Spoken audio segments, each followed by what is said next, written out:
本当？見えないでしょ？どこにいるのかな？見えないよ。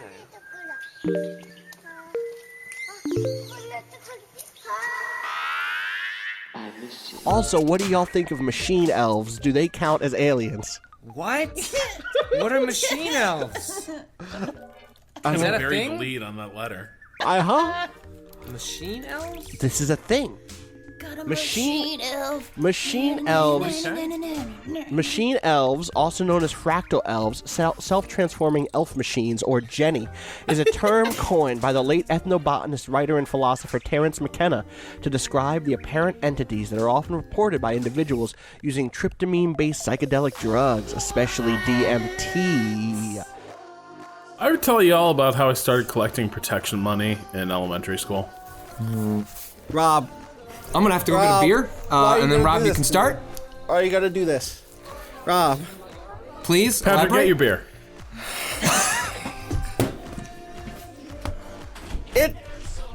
It's Wednesday.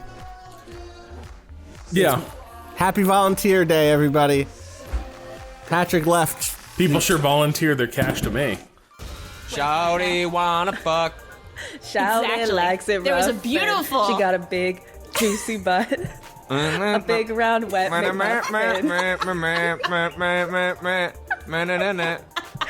wish I had the lyrics in front of me. And then Clayton gets possessed, and then there's a lizard, and they defeat him, and a heart is released. Uh-huh. I just Tarzan, watched that movie, that Tarzan movie. You know that whole soundtrack is just Sting? I thought it was Phil No, Collins. it's Phil Collins. Collins. Yeah, I was gonna That's say. right. It's weird. Yeah. I can feel it coming in the air tonight. Should let this happen. Yeah. Oh, Lord. You didn't even. Anyway, Tarzan says... What? Just breathe in through the nose, out through the mouth. In through the nose. No, that's not how it. How's that not how it goes? It's not Classic how it opening. goes. Your husband's a werewolf. I'm sorry. It's the truth. Hate You to knew break it though. to you, lady, Yeah. This Witcher has You know, we adopted a kept very showing weird up. accent. It's Did you me, know Geralt New is from York Brooklyn? Witcher. Yeah. The New York The Witcher. New York Witcher. What you got? You got alligators in your swords? Take care of them. No problem. I'm not does sure he the New wear? York Witcher is What actually does he going out and wear? slaying anything. He sounds like he maybe just complains a lot. I got a guy. Don't worry about it. If you feel hopeless in this moment or feel like you're not sure what the solution is, like, one, if you're listening, you're not alone in that. That is not I don't think that's a moral failing to look at this and go like, what the fuck do we even do? I think that is a completely human and I think that's a great first step response, because I think that it recognizes our individual smallness and our individual inability to change this thing by ourselves. If one part of your follow-ups isn't, and what sacrifice was that for the people? What were the conditions they were doing that in? They may not give you a real answer, but they're not even going to think about it. They're not even going to care about it if there aren't people out there putting some measure of pressure on them. This is a world where things are happening and nobody's going to tell you why. They have their reasons. Fuck you for asking. You know what I mean? Like this is a world of silent gods. Well, Yeah, Mina. I see. And Mina, like the Minotaur of the maze. Got Wasn't ya. that Minotaur? You fucking Trapped nerds. in there? Jesus Christ. That's Patrick left, I think. God damn it. Okay. Hi, Gita. Mina really just bases all of her arguments on logic. I see. It's not emotional It's not for emotional. her. When she wants dinner, it's based on like a logical assessment of the last time she's been fed. What's good, Internet? It's Austin here with a short message for whatever this special magical package of clips that Cado has put together is. I've not heard it yet. I'm looking forward to it. I have complete trust in Cado. And I have a lot of thanks for you for listening for all of these years. It It was 4 years ago now that I first, almost to the month that I first started looking at Vice. Or really, Vice started looking at me, and we started having conversations. Joel Fowler reached out to me, and from there, one thing led to another, and soon enough, I was here, and Danica was here, and Patrick was here. Thanks for listening. And obviously we were joining Mike Diver, who'd already been here doing good work. And it wasn't too long after that Danielle joined. Hey, everybody. Thanks so much for listening. Love y'all. And Rob. Just wanting to say thanks for listening and well done. Then after that, Natalie came on board. Thank you for listening. And then Cado, who really stepped up and who's making this right now and who's done so much for us. Thanks for listening. And then, Gita, who I think as soon as she started felt like a missing piece being kind of filled in for all of us. Just got here, but thank you so much for listening to this podcast for 300 episodes. It's crazy. I hope you listen for 300 more and that I'm on all those episodes because I love being on the podcast. And I really love that you guys have been so welcoming to me. Thanks so much. Bit by bit, the Waypoint that you know and love became Waypoint. And Waypoint has changed a bunch over those years. Notably, I don't work there anymore. Well, I do Waypoint Radio, but that's it. I'm not in the Vice offices anymore. Now none of us are, given the situation, which I think makes this all even clearer and starker in our heads a little bit. You could hear literally as I record the sound of a siren outside from my apartment. So I just wanted to say thank you to everyone who's come with us on this journey. It's been really difficult in times, really challenging to try to do something like this. I go back and I read some of those early notes that I wrote about like what our goals were, and I'm glad I was ambitious. I'm glad we had big vision and kind of broad goals, because it's always better to overreach and then have to adjust. But boy, did not know that the world we would be walking into in mid-2016 when we first kicked everything off. Here we are today, and what I will say is we couldn't have gotten through all that we've gotten through without your constant support, without you, telling us how much the show means, without you adding your own voices. Shout outs to the incredible teams that moderate our forums on our Discord. Shout outs to everyone who has ever shared anything of ours on Twitter, on social media, on Facebook, anywhere else. Anyone who's ever stopped me. Today, I was walking down the street it's a whole story. I was trying to get a fan. My fan broke. I know I have an air conditioner. I could put the air conditioner. I know it's a whole thing. I was trying to find a fan. I shouldn't have even left my apartment, but my fan broke. It's a whole thing. Anyway, I saw a fan in the street. I saw an actual person who reads what I write and listens to the podcast who said hi. So hi to that fan. Also, I was looking for so I have a fan. It's called the Vornado, which I didn't name it that. It's just called that, and that's just the truth. And it broke. I knocked it over during my Stellaris stream the other day. I was muted. You didn't hear it, but I knocked it over and I broke it by mistake. This is spiraling. The point is, the support that y'all give us every day, whether that's in the streets of New York or through a tweet or just by listening, means the world to us all. It gets us through so much. It's gotten us through so much. And we hope to carry, that support forward as we continue to make the show from home for the foreseeable future.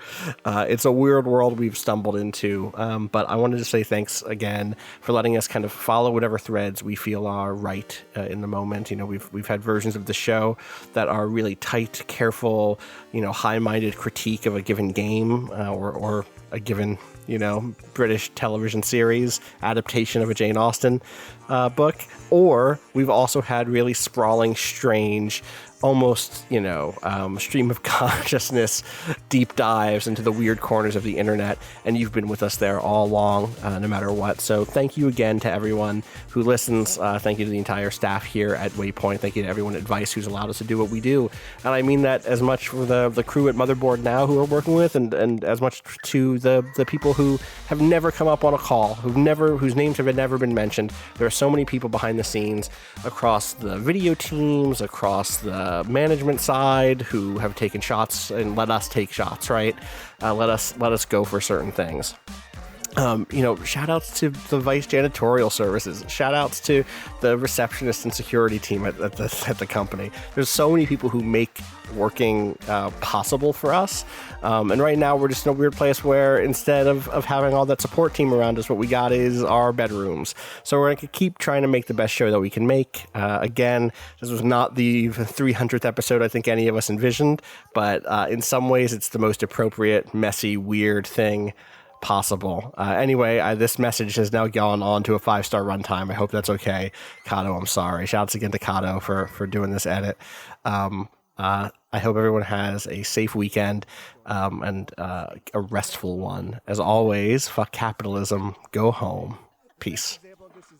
Common feeling of a living presence. You can follow me at Patrick Klepek, which has been theorized. And Danielle, where can people find you? At Danielle R.I. as the origin of the succubus. And of course, you can find me at common Rob theme Zachney of many alien abduction stories. However, for Austin Walker, Austin_Walker on Twitter. Austin_Walker on Twitter.com. When reflecting upon his experience, Aldous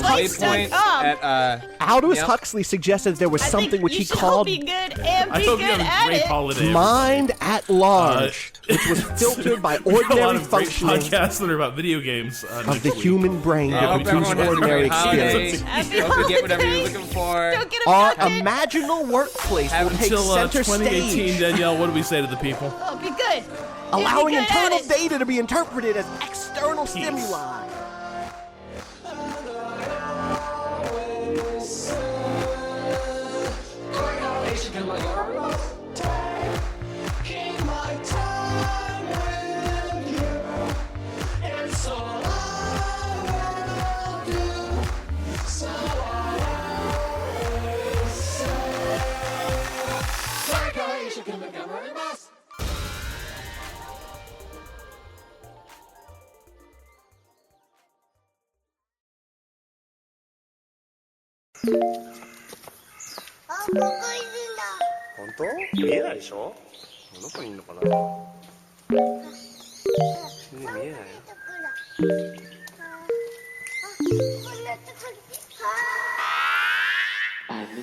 What's good, Internet? It's Friday, March 19th, 2020, and you are listening to Waypoint Radio, episode 300. It's been a long road, but here we are. I'm Austin Walker. That is the cheers of Ricardo Contreras. Congratulations to us. We made it to 300 years. We gave ourselves a staycation. That was our reward, exactly. Obviously, the voices of Patrick Klepek and Rob Zachney joining me also. Oh man, how y'all doing? How was Monday treating you? Today's Monday. Today's Friday. See? Yeah. I'm gone. I'm off it. I legitimately this morning had this only happens I rarely take vacations that a full week. That's maybe once or twice in my lifetime. But that time where you can you don't know what day it is. You've actually managed to just get in that zone. And that happened this morning. I was like, oh, cool. It's Fridays. That usually means we're watch a movie. I was like, nah, it's Wednesday night, buddy. What are you doing? Oh no. Yeah, it's weird. It's so weird because I think so much of my time where I do not leave the apartment is weekends because I don't push myself to go out to a cafe and do some work, or I don't push myself to go do errands on the weekends. I'm not running to the bank on a Sunday. You know what I mean? Most Sundays, at least. And so it completely tricked me this week. How's everybody holding up generally? Everyone's feeling all right. Everyone's stressed. Everyone's exhausted. Yeah, I'm weekends are harder because so during the week, this is the first week we pulled Jessica from daycare. She went for one day on Monday. We went there. There were 4 other kids, and my wife looked at each other. The moment we left, we were like, yeah. I don't want to be in a position where we're asking teachers to if we're in I want these teachers to be paid. So it's on one hand, want teachers to be paid. Mm-hmm. This place should continue to ask for tuition from me, and I'm happy to pay it because I don't know what the policies are of this company. Mm-hmm. On the other hand, if they're only coming in because I'm a parent that's saying, could you watch my kid? don't feel good about that either. So I got these competing ideas in my mind where I don't have a clear what am I supposed to do? It's like shaking a ball to ask for an answer, and so we felt weird about it. And I was like, if you feel weird about it, pull her, and then we'll just go from there. And just at some point they're gonna shut this down anyway, so we might as well just start the 14-day quarantine, just get her home and figure out what life is like with her here and our work schedules and trying to make it work. And then last night we got an email from her daycare that was like, hey, so we're shutting them all down. And then also we're turning it into a crisis center. So that if you are a healthcare worker or a doctor and you need, care, then you can come in and the teachers will watch you there. They also then waived all of our tuition fees, which I'm also like, you could, if you want, I hope you're still paying, I just don't know. I'll take the money, I guess, right? Silver linings. I have another extra $1,400 in an uncertain, economy. But it's take that money if that meant Miss Paris, my teacher, I love her. We'll continue to forgive. I just don't know. So it's all these weird competing interests, and I don't know, just trying to make the best of it and hope that, the people you rely on that have jobs where you don't know how much they make can get by. Yeah, totally. It's that is such a stressful part of this. People in my family who, they don't necessarily work at. Someone in my family works at a restaurant in a casino, or not a restaurant, but like a takeaway food place in a casino. It's well, I'm glad they shut the casinos down.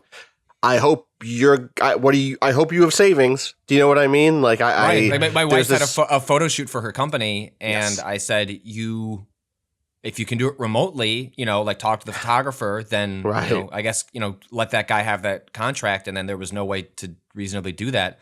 Right. So they canceled the photo shoot, and, he understood. But then you see on his Instagram, solidarity with my fellow creatives as everyone's losing contracts. And you're just there's so much in that space that is as someone who's a contract writer, thankfully, there's not a lot of deep hands-on stuff. And a lot of my stuff ends up being oh, okay, this was approved 2 months ago. That thing is still probably going to get printed in, November or whatever. But there's a lot of folks who I know are working in this kind of smaller window where they would have come on, from, March through April to do hands-on work behind the scenes on something.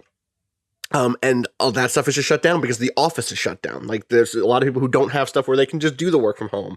And it is whatever the government ends up deciding, whatever goes through the legislative branch, and hopefully gets signed into law to help people, needs to be able to account for folks like that. Obviously, to account for gig workers and people who cannot stay in their careers, cannot make rent at this point, based on what little work from home stuff they can do or can't do it at all.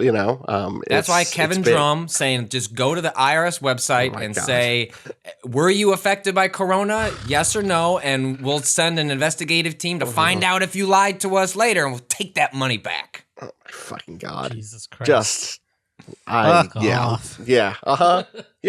Yep. It's fucked up because right now is a moment where it's not even just people are showing their true colors. It's also people being strategic liars about who they are. And sometimes you want to let them be those strategic liars because you want what they're offering. But you need to remember... Mitt Romney. But you were the first person to just be like, you know what? Democrats are floundering. You know what we should do? Just give everyone money. Just a direct, no means tested $1,000 check. Let's just, fuck you, but also, I'm glad you opened this door because now it's clear that there would be some sort of bipartisan support. So let's try to make that happen. It's wild. It's been a wild week. I hope everyone out there is doing all right. Can we talk about video games? Because I want to think about something that isn't the spiraling world we live in. I need approval to talk about video games, and people want to talk about. We need a quorum. I need a quorum. I'm reaching. Rob hasn't spoke. Rob, can we talk about video games? Absolutely not. Fuck. Okay. What are we going to talk? You made some bread, right? Time out. In fact, time out because there's something more important to talk about. Congratulations, Rob Zachney and Patrick Klepek for bringing Big Dick Nick into the franchise.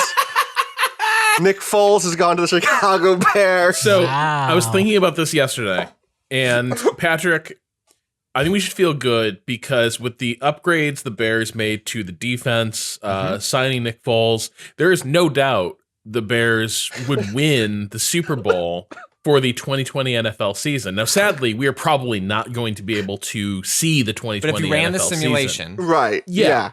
Bears absolutely win. Khalil Mack sets an NFL record for single season sacks.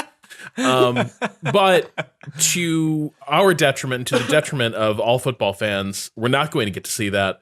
But we know that the Bears put together a Super Bowl team and really are going to be dominant this year.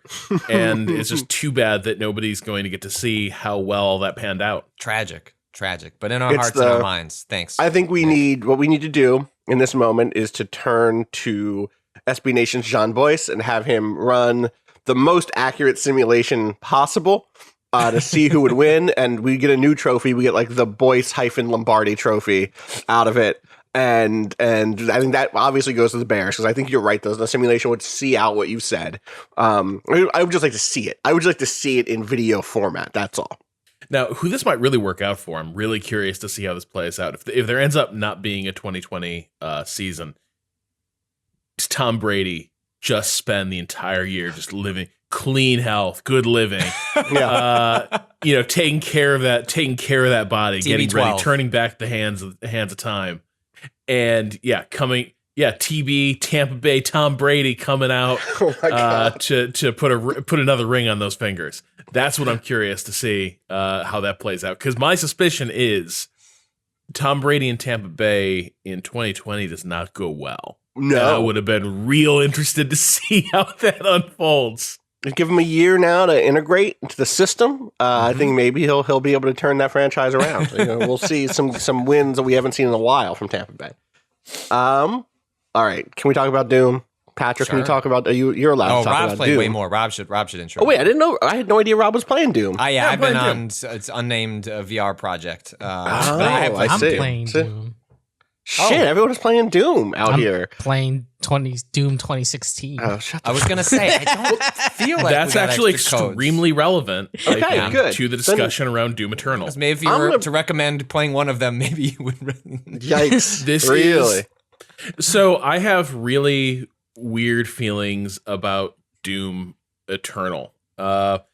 And I think it's impossible for me to separate those feelings from my reaction to 2016. So let's go back to 2016 for 1 second and why I think that game worked so well. Wait a second. Let's go back to 2016. I mean, this is a nightmare. Okay, the start, Doom I that guess, was released but... in 2016. Yes, Doom Yes. 20. Yes, I get it. Let's go back. And there's no that waypoint game. yet. There's no Donald Trump and the president in the White House yet. We could change anything. We could do it. We could go back and change our lives. Instead, we're all playing we could Doom. really figure out that Lobby 1 situation in advance. We could really, okay, here's going to be our streaming setup. Let's just accept it. Anyway, no, 2016 Doom, I think caught me by surprise, certainly, for being as good as it was. But the thing that I found really surprising about it was I was utterly charmed by it because it was a Doom game that was very clearly nodding at conventional shooter design, right? The voice in your ear giving you objectives, the untrustworthy guide telling you what to do, but was clearly up to nefarious ends. Basically, Doom 2016 is looking at Doom 3 and saying, we went the wrong direction. This ain't System Shock. Right. This is Doom. Hey, both can coexist, all right? I have a soft spot in my heart for Doom 3 and I also do too. Doom 2016. Absolutely. But I think this was one of the things that made 2016 work really well is that it was unexpected and largely it was about paring down a lot of the cruft that had built up around single player shooters and just giving you a really mechanically tight and satisfying experience that's just focused on combat and managing really chaotic classic id style combat encounters. And 2016, that was holy shit, I haven't played a game quite like this in a while. And this game is and one that's not just hey, we're making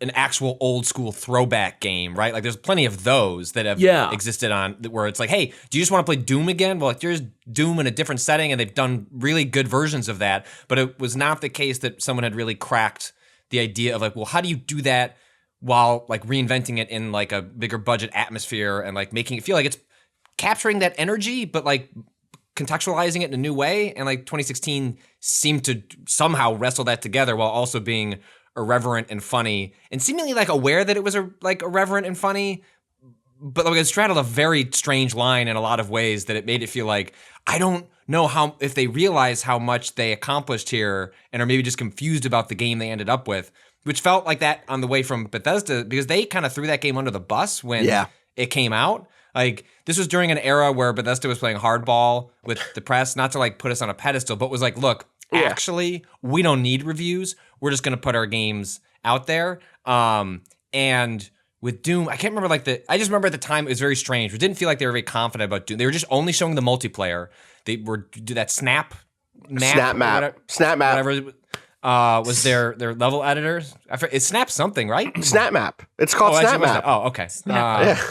Anyway, I'm pretty sure. It all just left Doom in a very strange place where like Bethesda seemed caught off guard with how much people loved the game. I was caught off guard by how much I loved the game. And that's what made me so curious about, okay, given all this, what was their takeaway from what worked in Doom? Right. And what would they do with a sequel? What did they learn from this success? What was your expectation coming into this based on playing like the 73? Did you think going into this like, all right, they got it, they got the basics of what was good about that, and then really the big one is like, did they? Yeah, so it's weird. I don't know when I got this feeling watching previews and trailers and such, but I just got the vibe that Doom Eternal was maybe a little too, what's the way to put this? Going back to what Patrick was saying about with 2016, there's this uncertainty. Did you know what you accomplished here? Like it's one of those unexpectedly good B movies where you're not entirely sure the creative team behind it knew why the admixture of components ended up being so special, but it just is. Like you're watching the movie and it's great. It may be great because some weird decisions were made. It's kind of like a movie that like, if you were to look at the raw footage, it's like, this is trash, but then an editor comes in and like saves it. And like Doom in some ways felt like stitched together ideas that it works. It works. Somehow this works. But if you were to make a sequel, that same creative team, like you're not confident they would come away with the lessons learned from the editor that like stitched it all together. Right. And so Doom Eternal, somewhere along the line, I got the vibe of maybe even just from the name, but the ways they were covering it, suddenly the stripped down nature of it, we're just going to give you this, extreme shooter experience, I think began to be the thing I was taking away from the marketing, and that was my fear. And I think what actually surprises me the most about Doom Eternal, though, as I'm playing it, is if Doom 2016 was basically oppositional in its identity, saying, okay, here's what a lot of modern shooters are doing. We're not doing that. We're not going to let the guy finish what he's saying. We're going to our main character is going to cut the cutscenes off. Our main character is going to smash the widget that he's supposed to use to save the universe. With Doom Eternal, I am surprised by the degree to which all of that humor has bled out of the experience. Like Doom Eternal is not charming in that way. Calling it charmless might be going too extreme, but there is none of the sort of whimsy or self-reference that I found in Doom 2016 present in Doom Eternal. And the other thing is, now it's not sort of sending up what a lot of other shooters are doing. Instead, it seems to be saying that, like, here's our identity. It's pure combat. But with a sequel, you have this problem of, but there's also got to be more. And the solution Doom Eternal seems to have settled on is, what if we throw in a fuckload of systems and collectibles and make you manage all of these systems as you play it?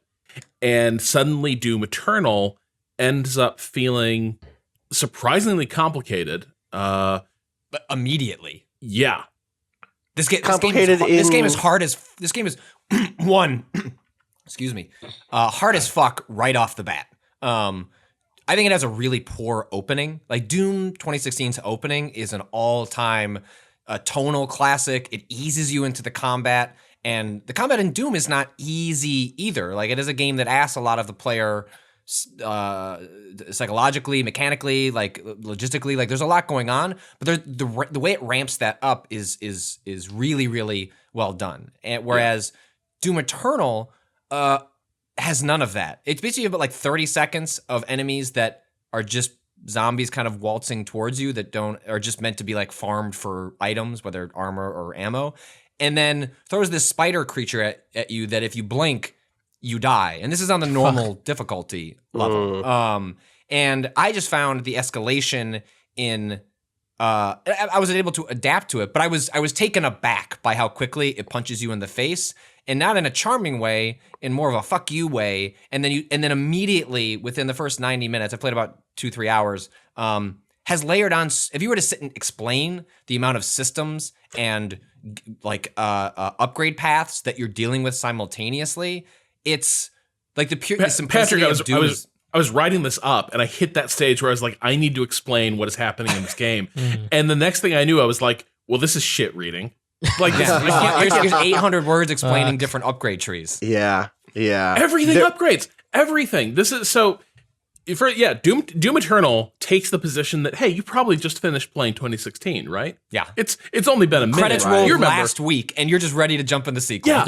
So they're like, glory kills, you got it, right? Cool. Okay. Here's your flamethrower. Here's your grenade launcher. Here's your Praetor suit. Here's the upgrade trees for your weapons. Here's the upgrade trees for your suit. Here's your runes. Runes give you powers. You can swap them out. Also, you got XP. You're leveling up independently of all of those things. Yeah. And, and this is the other thing, by the way. And I think this is kind of the sort of slightly depressing irony of Doom Eternal. Doom 2016 is like, all these shooters have all the shit that they don't really need, but we're going to strip it down to the essentials. Doom Eternal.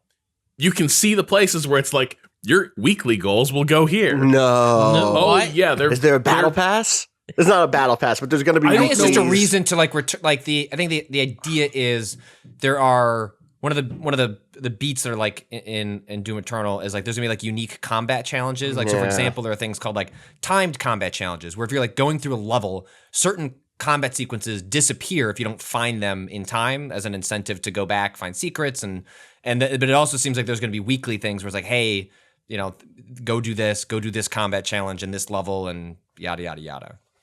So and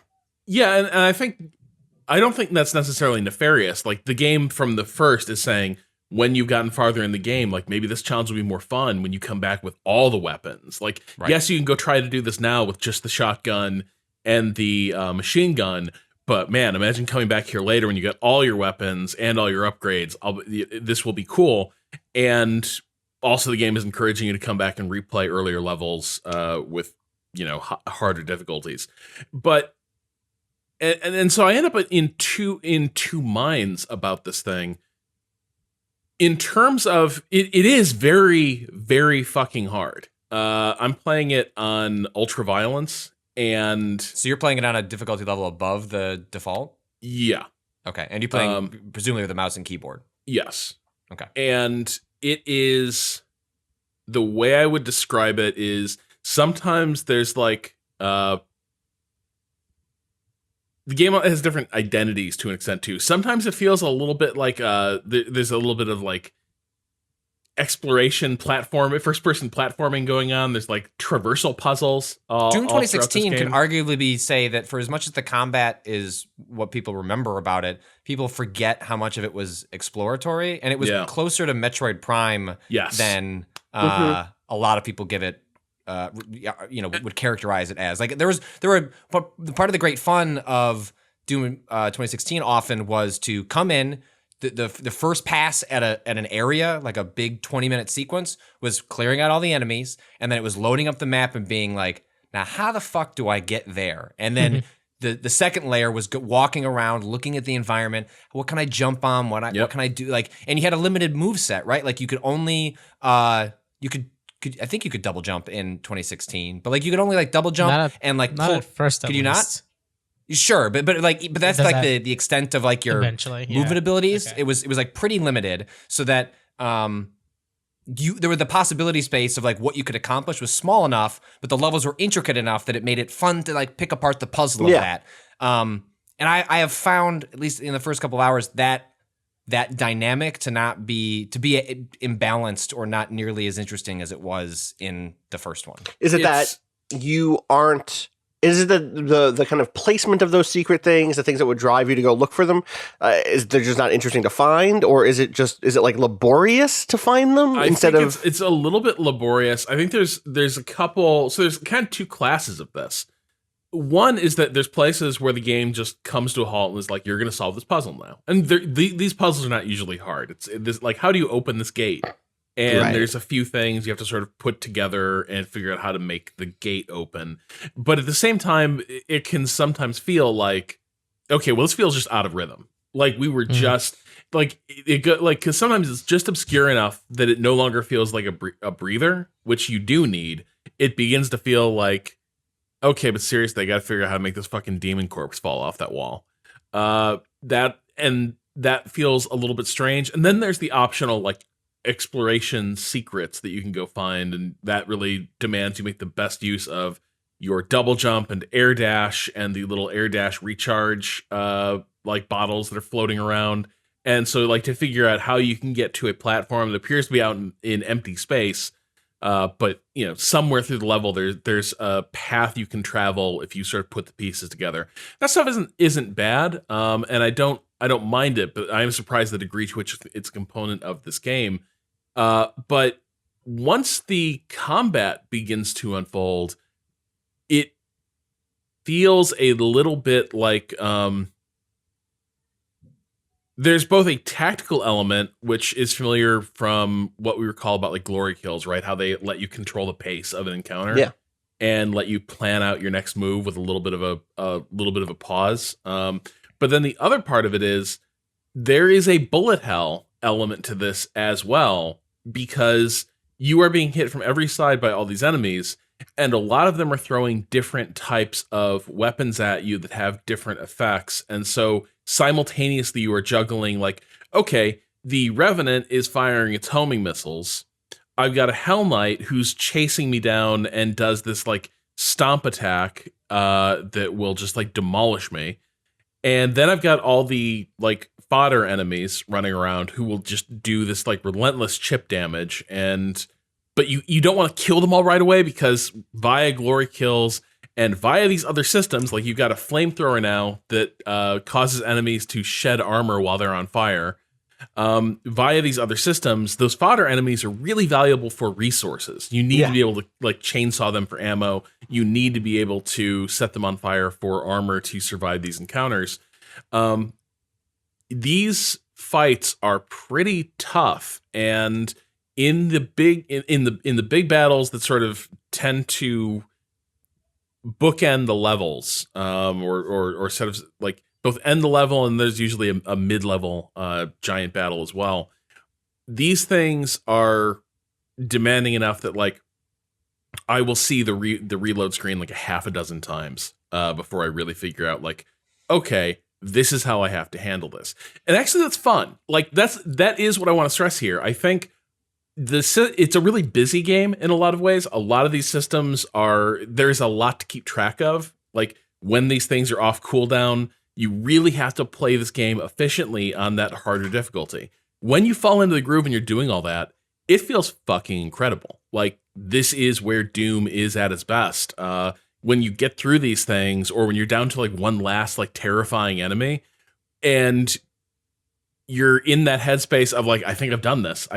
Do not fuck up. Like you've only got one guy left. Do not get overconfident and like blow it here. That is where Doom tends to work pretty well. But that is probably maybe the only thing I really find myself loving about this game is how well these huge fights tend to play out, and how good it does feel when you were making all these systems work efficiently together. Everything outside that, everything that happens outside the part where they lock you in a room with a million demons, spread across 3 or 4 waves, I'm less sold on. I'm not sure I like Doom Eternal outside of those moments.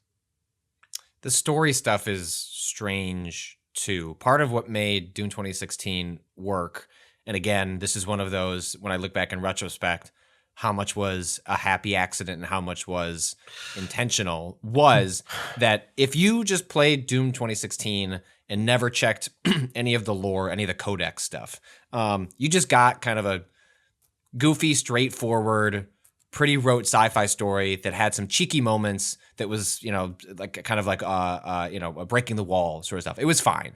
It worked. And the combat was great. But then what always like made me chuckle was like, cool. Like when you would check out the codexes, it's like, holy, what the fuck is going on in this world? Like this giant high fantasy, multiple races, like space warfare. Like, and I found that to be so fun. It was actually delightful to be like, like when I'm playing the game, I'm looking at like the summary on the back of the book, and then each of the codexes is me opening the page and being like J.R.R. Tolkien being like, so you've seen a door. Now here's 7 pages on the history of that door, and like that's a little bit of what Doom 2016 felt like. And whereas I like the fact that it was like door A and door B, and like you could ignore door B if you didn't find that part to be fun or cheeky or just like a weird construction of how the game was built. Doom Eternal is like, what if that stuff was forward facing? We decided it's very important, but not important enough to actually put in to like the front facing cutscenes. Like there's some of that, but we're going to put a ton of backstory and mythology into these codexes, and they are everywhere. There are tons of them, and it's lots of reading and lots of dense reading. It just shows like a weird set of priorities of like, okay, you've said that this mythology is now very important and the world building is important, but not important enough to put it front and center and like dedicate the time to contextualizing it outside of these random codexes. It feels to me like somebody started drinking from the FromSoft Kool-Aid while they were making this game. Because, like, remember in 2016, a lot of the lore was being given to you via these really corporate, like, memos about, like, a lot of what you were learning about the universe. Like, okay, here's this portal to this demonic dimension. But the thing is being written from the perspective of like a UAC suit, right? Who's being like, I don't know if I can keep authorizing overtime for teams to continue going down there to retrieve the souls of the damned. Stuff like that was like, was how 2016 related its lore. Doom Eternal feels like a metal band did its concept album, and to understand the concept album, you actually have to understand the 500 pages of backstory on every song. So Coheed and Cambria. Great. I don't say that to drag Coheed and Cambria. I actually like some of them, but like they built out. They had comic books. They built out a mythology for, and by all accounts, the fans seem to really like it. But it is like, I'm only just saying there is like a band that totally did something like that. It seemed to work for. Did it not work? No. It totally worked in the sense that friends of the site, Jackson and Molly, have a currently 48 episode long Coheed and Cambria lore podcast called The Amory Score. So if you're like, I really need to fucking know, there's 48 episodes. It's on Abnormal Mappings thing. Yeah. So like, and it does bleed over though into the main experience. Like it's not that. Okay, there's all this lore stuff happening in the codex that you don't need to know about. By the way, when you open that codex, you will get just complete downloads of like, so now you're in this dimension where the Argent Kingdom was fighting fighting demons for years, and then the Makir race appeared, and they were thought as angels, but were they angels? And you know, of course, they were not. They were in fact demons because it is the devil's way to present itself in a pleasing guise. But like when you like, so that's all happening in the codex, but then even what's happening in the game? Yeah, okay, there we go. That's in the main game. They're just characters that are like, Doomslayer, we meet again, and I'm like, who are you? Gotta go get the Hell Priest. And the Hell Priest is like, and you're like, who's it? What's a Hell Priest? Yeah, do I know this guy? It's like going to a convention and like colleagues that you don't know real well are like, hey man, and you're like, fuck. I see this person once a year, and they are. Hey, have you met my friend Rob? Yes. And then you hope that person introduces themselves to your friend. Yes, yes, I was going to do that same bit. Who's this demon here? I haven't seen you since Mars. There is this scene where you find basically a guy who looks like an older, more grizzled version of you sitting mournfully by a fire. And he's got this huge fucking blade. And the game is like, the betrayer. This is who you meet. He's the betrayer. And the betrayer turns to you and is like, these are not your people to save anymore, Doomslayer. Why do you fight fate? And I'm like, who is the who got betrayed? Like, why? Who is he? How do we know each other, man? And you read in the codex, like, the betrayer was part of the, what was it? The Night Soldiers or whatever. The Sentinels were like the Night Sentinels. Yeah. He was like the leader of the Night Sentinels, who were, of course, the elite strike force of the Argent Kingdom. And they were the ones who tried to deal with Khan Maker when she made her move. Oh my god! This is like Mortal Kombat 5 or something. That's the sort of lore you're dropping on me. But you know what I mean? Like that might explain what's going on. Like in the cutscene, there might be context. I mean that bad PS2 original Xbox era of Mortal Kombat game. Oh, that when they were doing like Tekken style, like you can actually move in 3D around the arena. 100, or like you could move in 3D around an open world, and the lore was terrible because it was just like, let's just keep layering proper nouns on without giving anything time to breathe. This sounds rough. But like, is it? I like, are you buttoning through do you it? And see a dense mythology, like Mortal Kombat, since they rebooted it and through Mortal Kombat 11 was the most recent one. That is actually like, that is how you do. Like, we're gonna take our mythology very seriously, and it's gonna be high fantasy and weird and dense, and actually present it contextual. Like, it's Mortal Kombat does it I fucking love Mortal Kombat's story. And like what I loved about Doom 2016, and when they said, hey, Doom Eternal is gonna like really double down on this, I was like, oh, they're gonna go the Mortal Kombat route. This could be really cool. But the way it's presented and contextualized in Doom Eternal I think it demonstrates, if not a misunderstanding of 2016, like you are seeing like exposed like a rift in like how this game was designed and differing philosophies on like what any of the importance of any of this, or what importance it should take. And where they landed was a messy spot where stuff that was probably supposed to be presented in the game just landed in codexes because of XYZ. Yeah. Is part of it too that, or I don't know if this was confirmed or not, but you had a theory that they're using this game also to actually cement the unified theory. Like, is some of this like doing that? They added, I've not played through it yet, but they added an extra chapter to Doom 64, and they specifically said there was lore. Like, did you technically maybe meet the betrayer in Doom 64 or some shit, and this is why they're expecting? I don't know. I haven't played far enough. And Rob, if you have answers, keep your trap shut. But they can't be expecting you, the player, to have played Doom 64. They shouldn't, but maybe this is what they are doing, right? But also it's different people, right? Yeah. Like that's the thing. Like, it's not like it's someone's had some story bible who's still on this team who has been working on this game or on this series for 30 years. You know, like the Doom 2016 team. What is the carryover from the Doom 1 team at this point? Is it anybody? Oh, no, they pretty much only was I think one of the original producers at, or one of the original developers at id Software that stuck around after everyone left, continued to be the studio head for id, but then they left it between Doom and Doom Eternal. Oh, okay. If memory serves me. I mean, I don't know how much that's not a judgment on right. Yeah. Right. I'm just saying, like, I think doing the fun unified world thing would be very, very, very fun and very funny.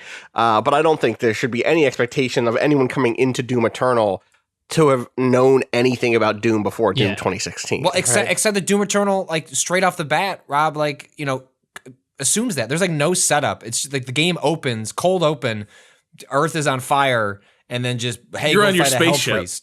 You're on your spaceship, right? There's no, not even like a previously, like this actually would have been funny if they did previously on Doom. Like if they actually just opened with that, it would have been funny and like set up some of what was going on in Doom to like, why is this man in a green suit, like in a spaceship castle? Like literally, like the game opens with like screams of people coming on Earth, like radio broadcasts and like these different hell signs, I guess signifying pentagrams. Launch station, continent-spanning pentagrams.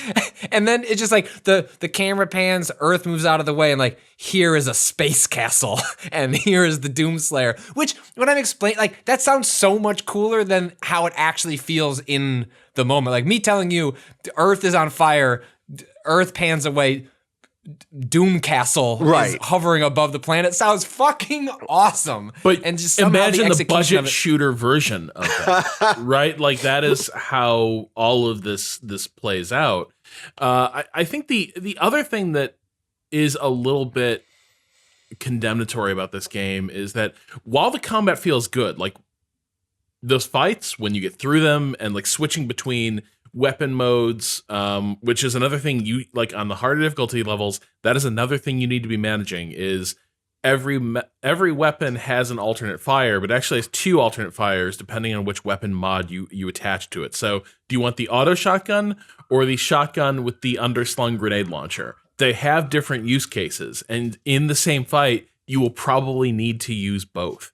And so like the amount of things you need to begin adjusting on the fly begins to approach flight sim territory, honestly. Like the thing that this reminds me of is playing a flight sim or F1 2019 or something with like the sheer amount of shit that minute to minute you need to be checking in on. Like, okay, is that cooldown off yet? Is that weapon up? What's my armor status? You need to be on top of all of this shit. But once you've mastered it, the reward is there. It does feel good. Here's the problem.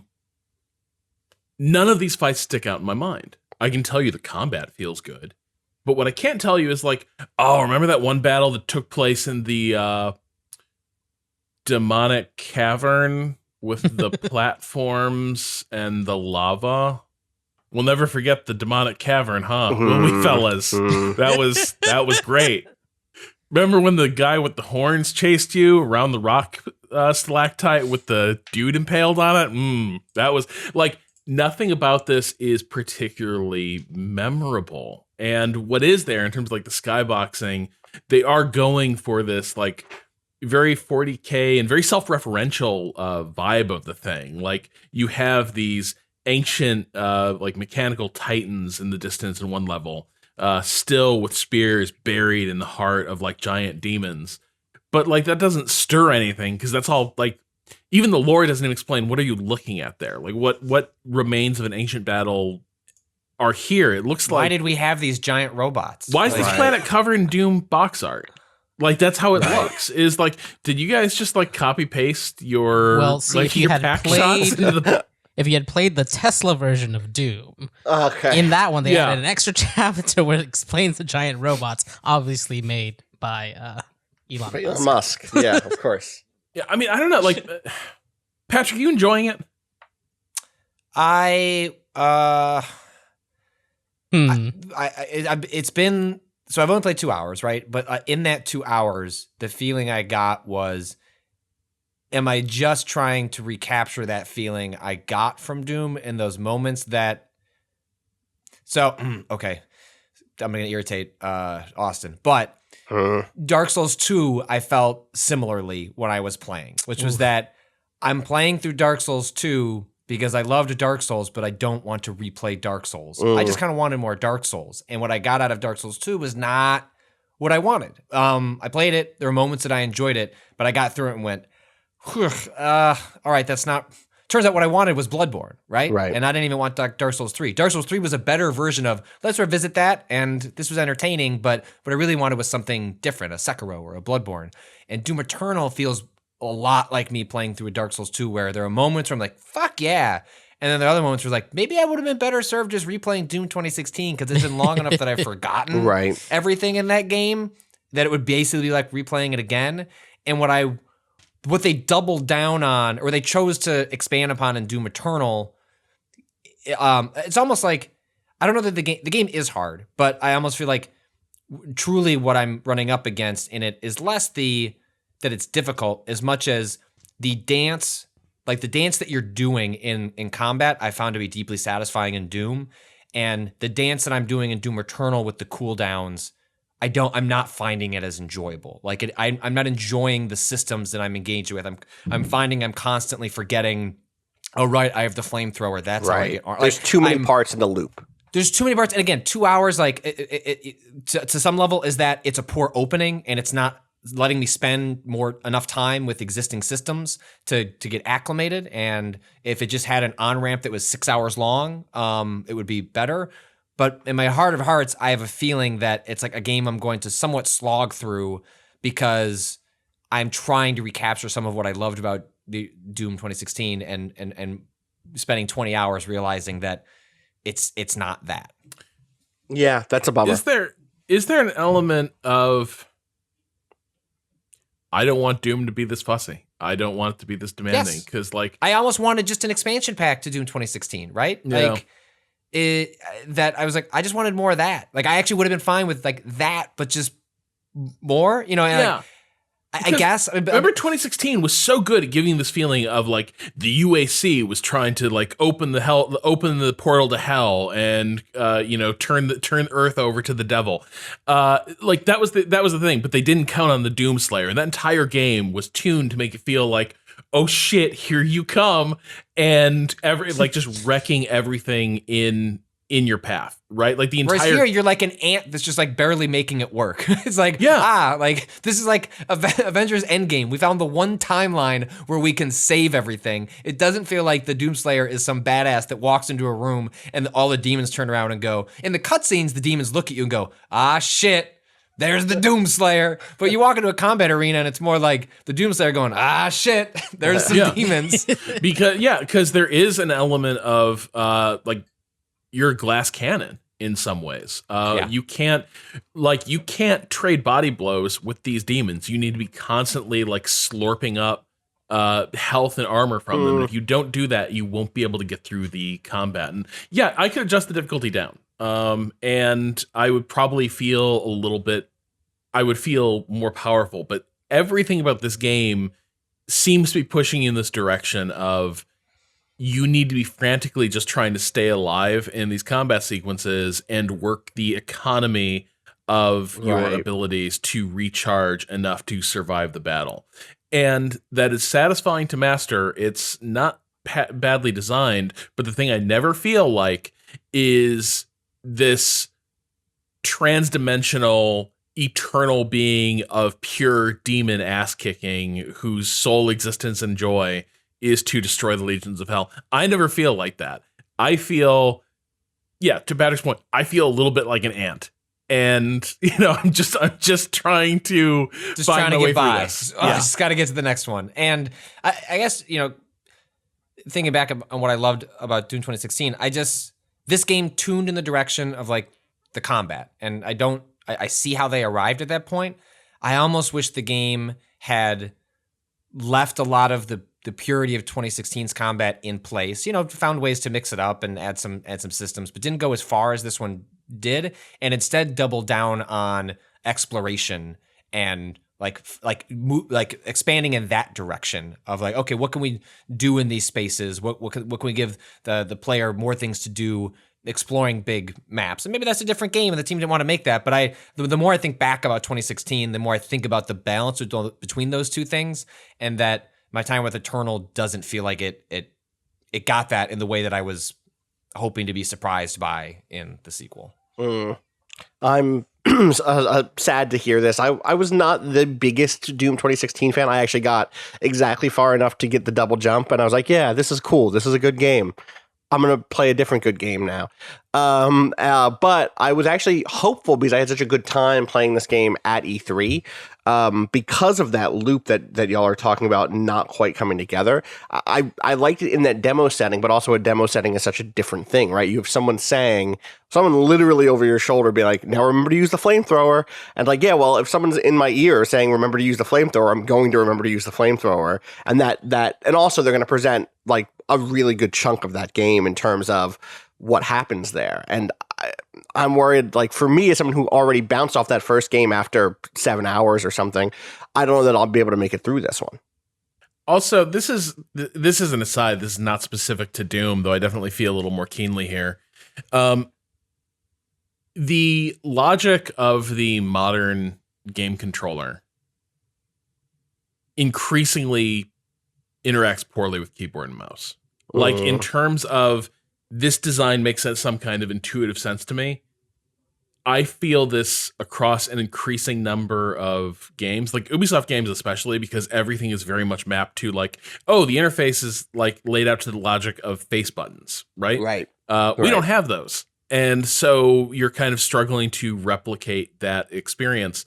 But I think one of the other reasons that makes this feel a little bit clunky to me is that in terms of like playing keyboard and mouse, it just doesn't, it feels like I need the keyboard, or at least it used to feel like I needed the keyboard reference chart in front of me to bear in mind that like, hey, you can use ice grenades to slow these guys down and thin the herd here, right? And I'm like, oh yeah, the ice grenade button. I should have hit the ice grenade button. I'll remember to do that next time. But I feel like this is a thing I wrestle with a lot now in shooters, which is keyboard and mouse made all the sense in the world when keys 1 through 9 corresponded with a different weapon, and that was basically it, right? keys 1 through 9, left and right mouse button, alt for strafe, like that. It all made sense.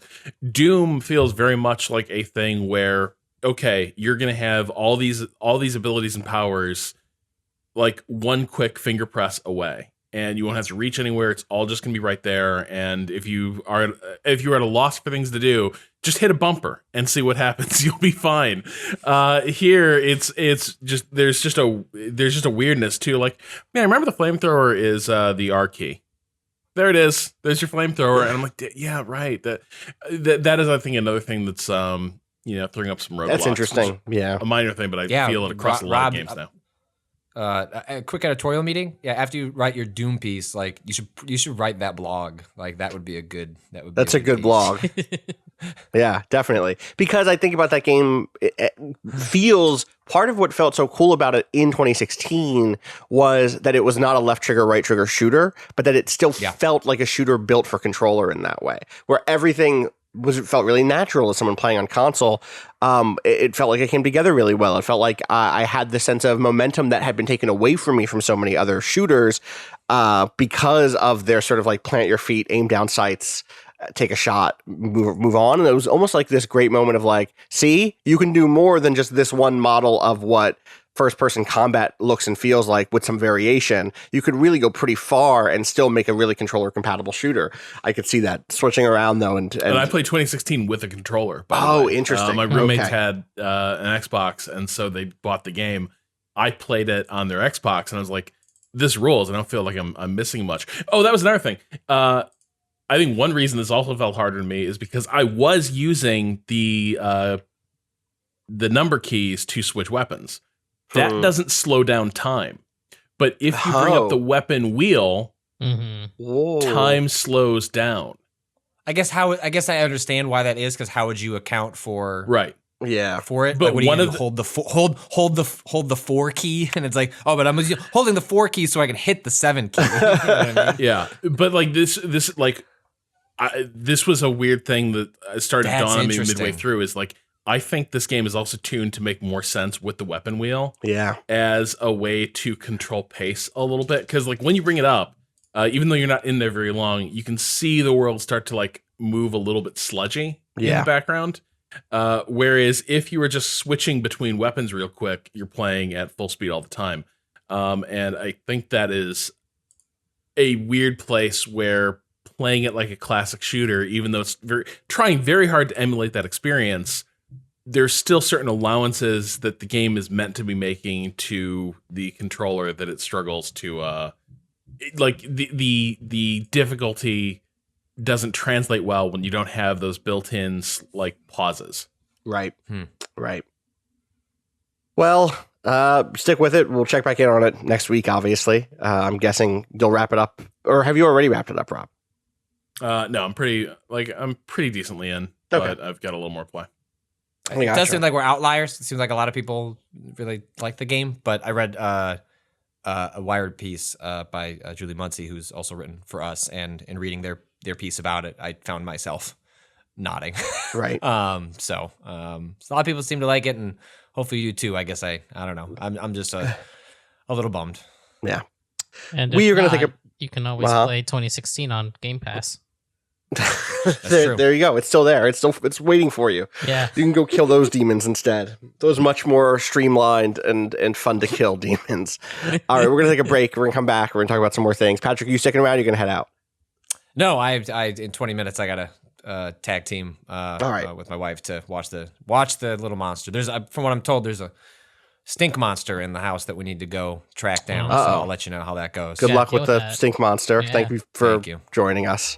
All right, we'll take a quick break. BRB.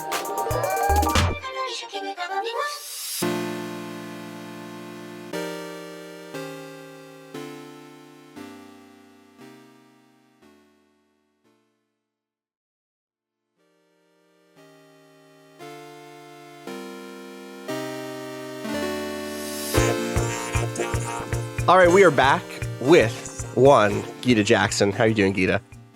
Hi, I'm doing. You're doing all right. You're doing. We're all doing. You know, that's all we can do. That's a question that honestly feels more and more irrelevant every single day. Yeah. Fair. That's fair. I do know. In fact, I know so much that a couple days ago, driven by just a desire to feel productive, despite having done work all week, I guess all Monday, it was on Tuesday that I did this. I was like, I need to stream a video game. I need to have like people's words in front of my face. I need like instant I need actual communication happening that isn't content communication. It's not the same as like going and sitting in a cafe and having like that passive social experience, but it's kind of close. I need to be playing a video game and also other people are there. And so I streamed Stellaris for like 7 hours over on the Waypoint Twitch channel. People should go look at that. The archive is bad. The archive is like mixed into 4 or 5 different videos, I'm guessing, because my internet is shitty. I highlighted them all into parts, so Thank they're you. in parts on the VOD, and we're working with the video team to get that up on YouTube. So I appreciate it for that. Well, thank you. But the reason I'm doing that also is because Stellaris Federations is out, the latest expansion from Paradox of their 4X space sim, not space sim, 4X space game. There's space 4X game. I don't know what the adjectival order is there. I think space 4X game. I guess it's also kind of a grand strategy. I think this expansion makes it more of a grand strategy than it's been in some ways. And I've been thinking about why that is. And I think the biggest thing for me, and Gita, you've been playing this also, is because I have a better sense of there being an actual some degree of a network tying everything together now. Stellaris, when Stellaris came out, it felt very much like a sort of like souped up 4X game. And by 4X, I'm looking at something like Civilization more than something like Crusader Kings, which is what we mean when we say grand strategy. It was a game about expanding into the stars, colonizing planets, building out a military, expanding that military and your nation's borders, maybe allying with some other factions in the world, and eventually like conquering the galaxy. There were some fun, changes to the formula in terms of the way their tech tree worked, in terms of the way at the time when that game first came out, the way you moved ships differently through space. There are all sorts of little neat things, but basically it was like, what if Paradox made a 4X game? And it was okay. I liked it, but it was not I don't know that it necessarily competed with like the best of all time 4X space games. And in the expansions that followed, they added a lot of flavor. They added a lot of internal changes. So I think like things like adding the internal faction system around like needing to make people inside of your own space empire who have different beliefs happy was interesting. They added, they changed the way shipping or like kind of trade routes worked. They changed the way, in a big way last year, the way planet development worked.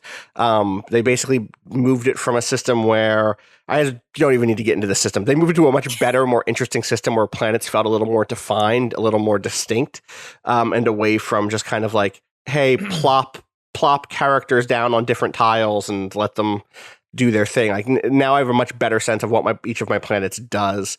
And that's really cool. But what they didn't really do until now, I think, is really figure out a way to communicate that you and every other nation in space has some sort of is on the same canvas, if that makes sense. Previously, the only real interaction was like war, federations or allies, because federations predated the Federation's expansion. That was in the game from the jump. They just kind of sucked.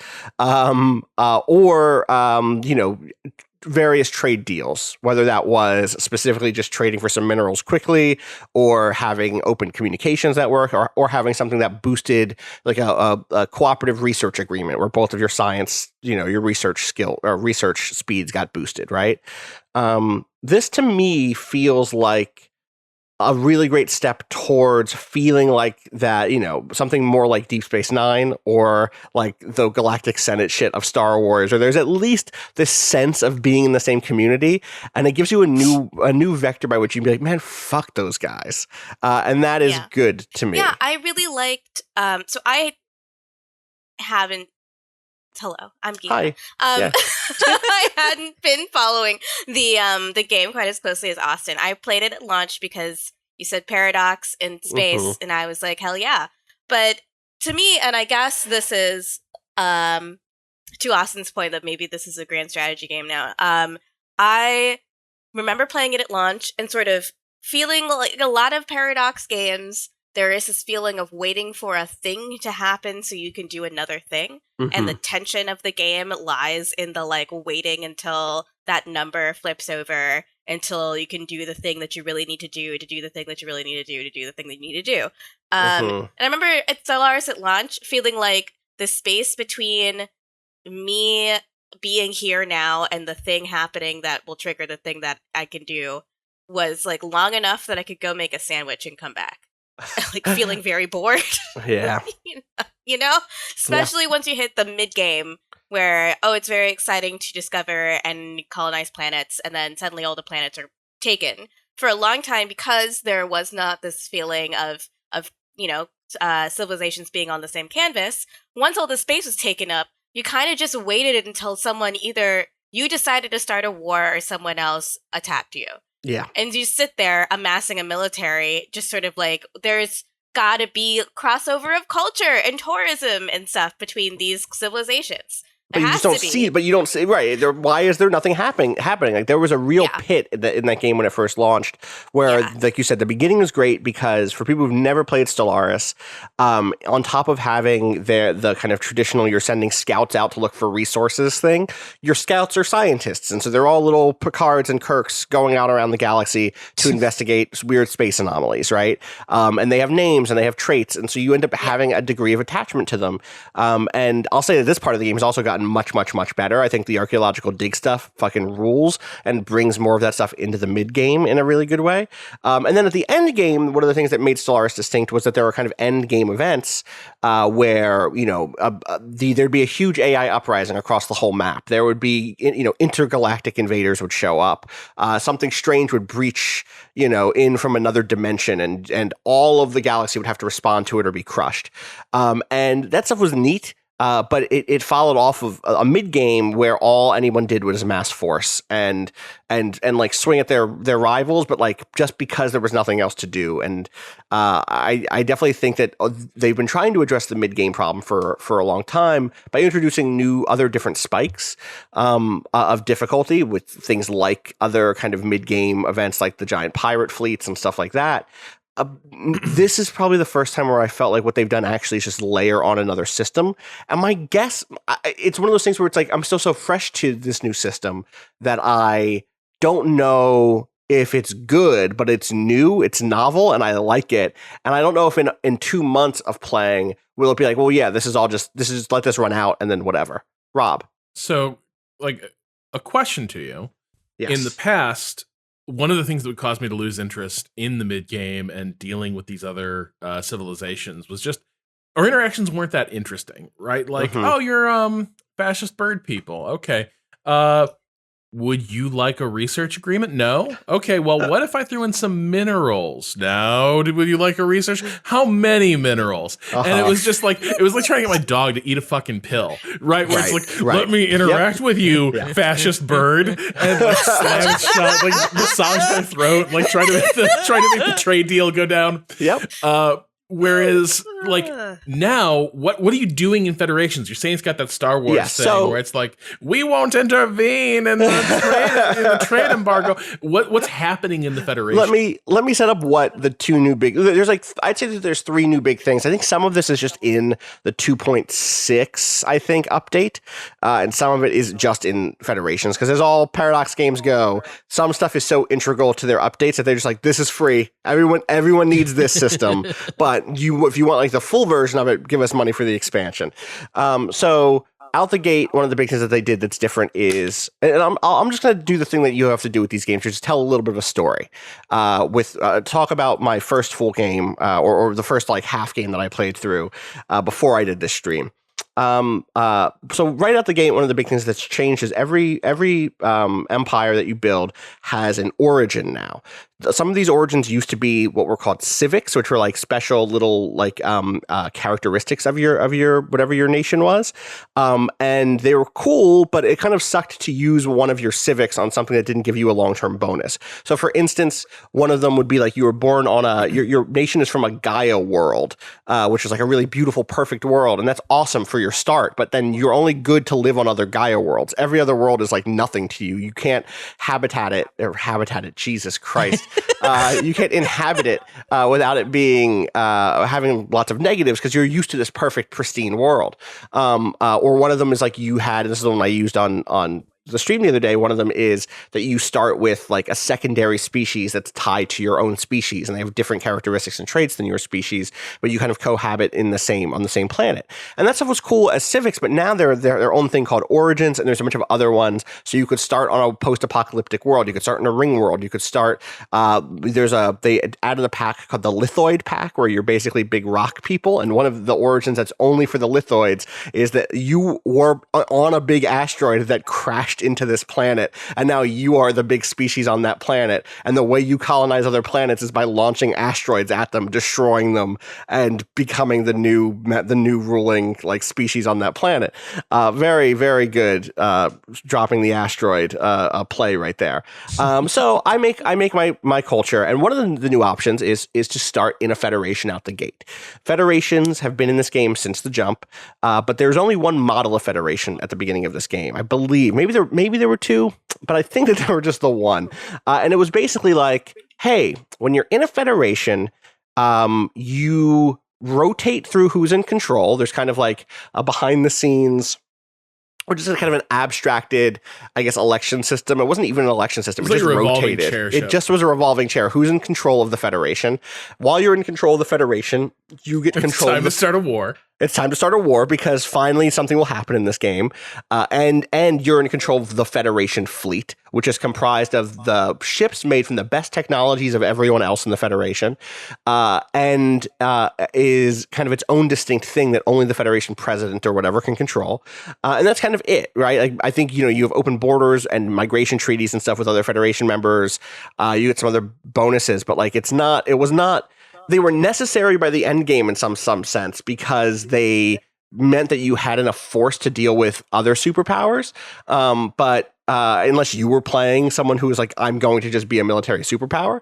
But they were not necessarily super exciting or interesting. In federations, one of the first big changes is that there are 5 types of federation. I think at least 2 or 3 of them are open that you can choose from an origin. There are galactic unions, which are the old kind of model, which was just like, hey, everyone is friends. We're all like very diplomatic focused. We have which is actually a thing now, which I'll talk about in a second. We have extra unity. We get extra, which is one of the resources to spend on like special upgrades and stuff, etc. There's a trade league, which introduces a new type of trade policy and generally is just about making more money. There is a Martial Alliance, which is that all of your ships are better. You're just like, you're the military, like you're the Navy, right? You're like the United Navy of space. There's a research cooperative, which boosts everyone's research speeds. And then there's a hegemony. And the hegemony is sort of like the regular Galactic Union, but with a little bit more focus on domination, a little bit more focus on like expansion in general, and much less freedom to leave the hegemony than someone in a regular federation has, and in the kind of Galactic Union Federation has. Instead of just being a thing you're in, federations now have multiple levels. They're like, you level up your federation over time. You do this by being in the federation and by getting experience in the federation. And to get experience, you have to be on good terms with everyone in the federation. To do that, you have, which just happens to some degree because you're trading with them, because you're in fights alongside them. But also you have envoys now. You have specific named characters, just like you have scientists and governors. You now have envoys, and they're much more background characters than the scientists are, because you're not like getting updates from them. I wish you were, but you kind of like say, hey, but I had 3 in my plant species Waypoint run called something Bloom, because I picked a name thing that had a lot of blooms in it because they were plant people. So like Bud Bloom, you go over here and you deal with the Hifnar Empire, please. And the what? The Hifnar Empire. They were little foxes. Don't worry about it. And Bud would go over there and just like chat them up and slowly raise not only my relationship with them, but my relationship with the Federation. Or I could just put the envoys in the Federation and be like, hey, make things just go here. Make all the stuff work a little bit better. And as it levels up, those perks that you get from the Federation are really become much, much better, right? So like, at the very first level of the Trade League, it opens up a special trade policy. But then by the time you get to level 2, you're getting 10% more ship speed inside of all Federation space. You're getting another envoy. You're getting a flat 5% boost on your trade value. That's all really good. So I start a game with a hegemonic military power. In a hegemonic federation. Because I'm like, I'm coming in thinking this is still going to be Stellaris. I'm still going to need to get into a fight in the mid game to make my life interesting. Let's be the bad guys. Let's be a military power who can throw their weight around. Maybe in the early game we'll get a little bit of a boost because we'll be 3 people fighting a war instead of 1. Because I picked the hegemony starter origin, I ended up being really close to 2 other people who are in my federation.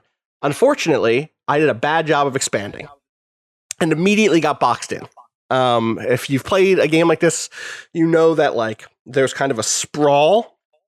Your border kind of grows out from where you are, and because of the way the hyperspace lanes were, my little empire inside of this 3-part hegemony wound up completely boxed in, which meant it was expensive for me to continue to expand because you have to hop over the territory controlled by my own people to go try to plant a flag past where they're already expanding.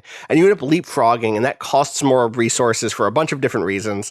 And suddenly I realized I built this big military power. I'm not going to have the empire to back it up. I need more minerals. I need alloys to build ships. So I need to figure out something else. I need to figure out a way to still be a force here, or else I'll die, or else I'm going to be the little baby brother as my two big siblings go off to war, and I'm like, I'm here too. And so I realized I can do 2 things. One is I can shift from being a military power to being a technological power. Some of the planets I got early on were all right. They had some cool like science stuff. I could try to basically grow a tall empire instead of a wide empire and focus on tech. The second thing I realized is inside of the new Federation system, and this will come back later when I talk about the galactic community, there's a thing called diplomatic weight. Now, diplomatic weight is a system that says, who's in control here? How do we judge who is in control here? And by default, I think in Federations, it's just kind of like a mix of everything. It's like, hey, it's a little bit of how much fleet power you have. It's a little bit of how good is your technology. It's a little bit about how good is your economy. And in this moment, I see that we're all pretty much friends, and everyone's up for whatever. Everyone in my hegemony, because we're all basically evened out, is like, yeah, who cares who's in control? It's fine. Pick whatever you want. And so I decide to reassert myself as a technological power and say that the way we're judging power inside of the Federation is by technological prowess. And I make that decision. Yeah, how do you get to be the one that's like, hey, you know what's really important is technology, which I specialize. How do you get to be the one that says that again? So at the top of when you make a new Federation, I believe it's just rotating who is in control at that point. Basically, there's now a new level of Federation centralization that also can go up, and that can change, basically open up additional Federation options around how much is each power contributing, how much is each member contributing to the fleet, what is the succession type. I think it starts with rotation, but straight up everyone else was just okay with it because at that moment we were all pretty equal. Everyone was like, yeah, I'd benefit from this. I think I suggested it because in the rotation I was there, but I changed it to strongest, and then I made it so that it was strongest. Yes, technological weight. So suddenly I'm just like in the driver's seat for a long fucking time in this Federation as my research goes up and up and up and up. And we start to become kind of a military powerhouse. We are, we're making gains. I'm finally getting to spread my wings a little bit and get a little bit more territory because we're winning wars. And because I have this huge fucking Federation fleet. I don't have big shipyards, but my two compatriots have huge shipyards, and I've made the demand that they send something like 20% of their fleet power to the Federation fleet, which is my fleet, which doesn't even count to my own ship limits, my fleet limits, because it's the Federation fleet. It's not my fleet, but any gains that they get are my gains. So it's working for me really well until two things happen at once. One, the galactic community is founded. The galactic community is the Star Wars Space Senate. Like, the image is literally like a bunch of like aliens in a big room looking around. There is literally a Senate floor button where you go down to the Senate floor and see what's being voted on. It's it's obviously a graphical representation, but it's very funny. Everyone wants in. I'm playing a big game with a bunch of different people, and everyone wants in, including me, because I want to be where the magic happens. I want to be in the room where it happens, right? So I decide to join. My whole hegemony decides to join, and immediately I'm like, oh wow, this is cool. Inside of the galactic community, there's kind of a two-step process. The first step is everyone gets to vote on resolutions to go up for vote. Everyone kind of takes like the temperature. Hey, do we want to vote on galactic commerce laws? Hey, do we want to vote on having some sort of ecological law in place to protect the environment across space, the space environment? Hey, do we want to talk about military action? And whichever resolution gets accepted, then gets brought to the floor to get voted on. So you're kind of voting twice. You're voting once to see if it'll go in, and then you're voting again to see if it passes. Almost immediately, one of the first things that gets passed is a resolution called the Greater Good. The Greater Good says, it's not the Greater Good. I wish it was the Greater Good. It is mutual defense. And what mutual defense says is, hey, everybody across the galaxy gets 20% diplomatic weight from fleet power and gets bonus naval capacity. And it costs a little bit more to keep up your ships because we're putting into place like a minimum regulations on how much you need to, how good your ships need to be. There's extra inspectors coming through, all that shit. So I'm like, okay, well, this is bad. I don't have a fleet of my own. I'm going to lose diplomatic weight here in the Senate if this passes. it easily passes because most people are big military powers. I am not.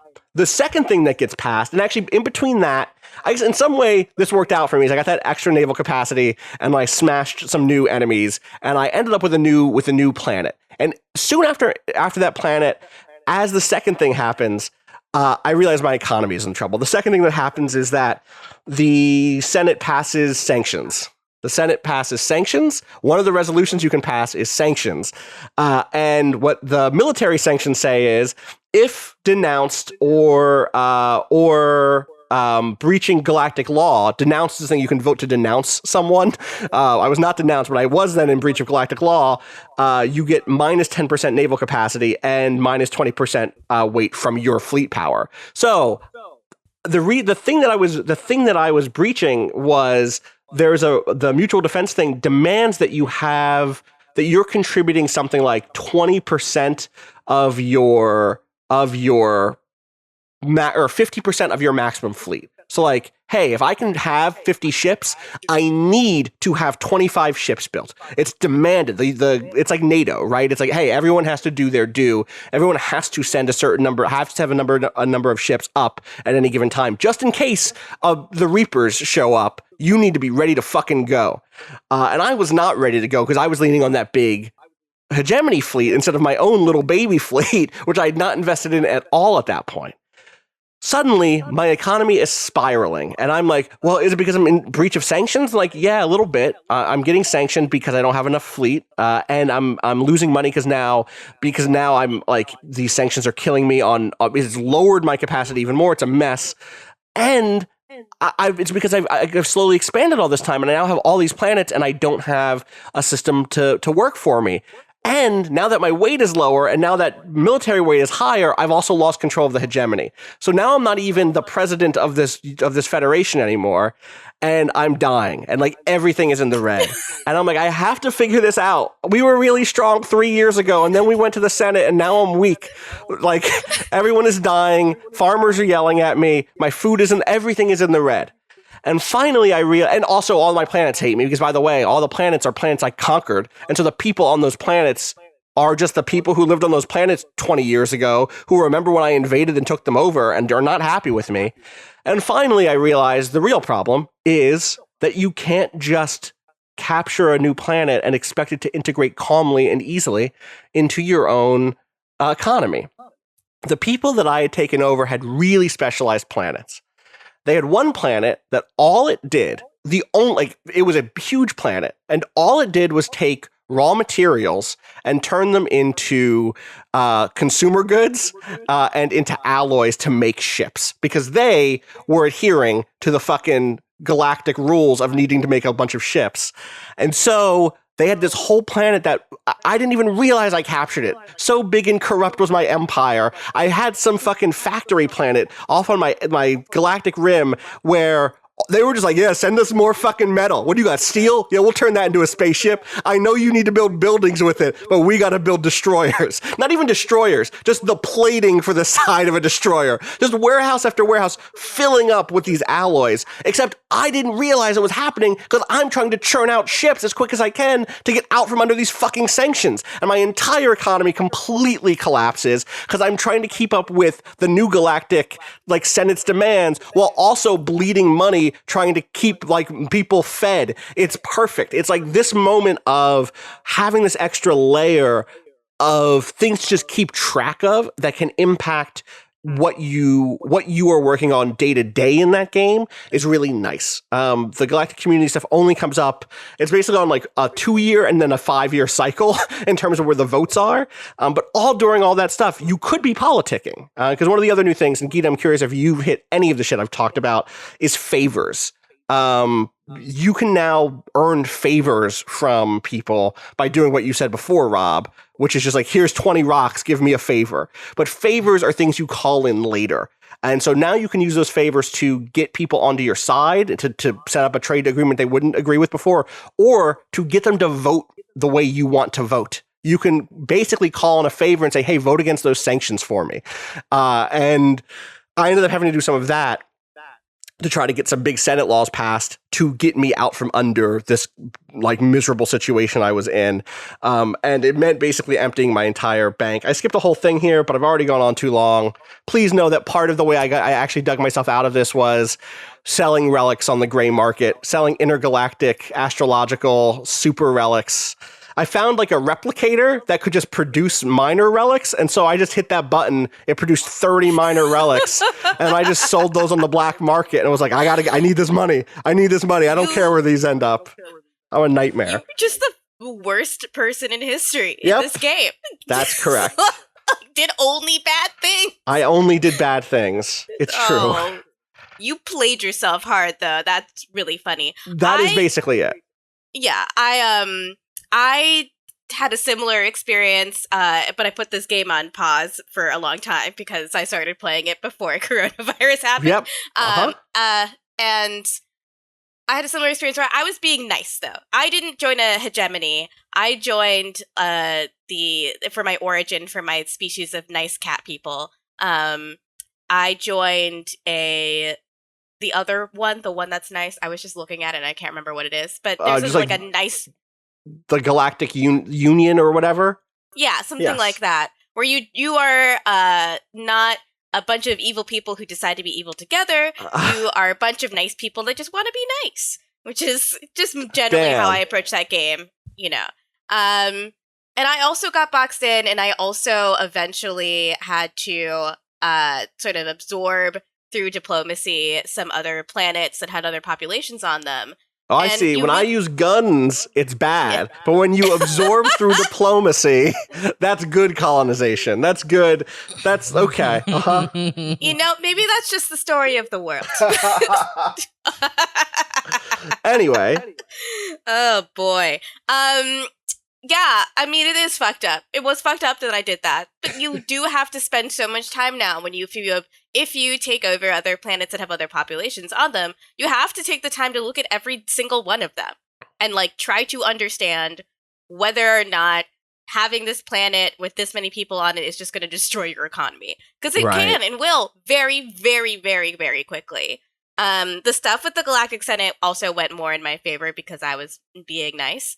But there were like tensions because there were more militaristic civilizations joining who were trying to push us to do something that the majority of the Senate wasn't doing. And you could see and feel that people were scheming. It was interesting to feel like the other civilizations had their own politics and were trying to enact them, which was not really how I felt before I played with this update.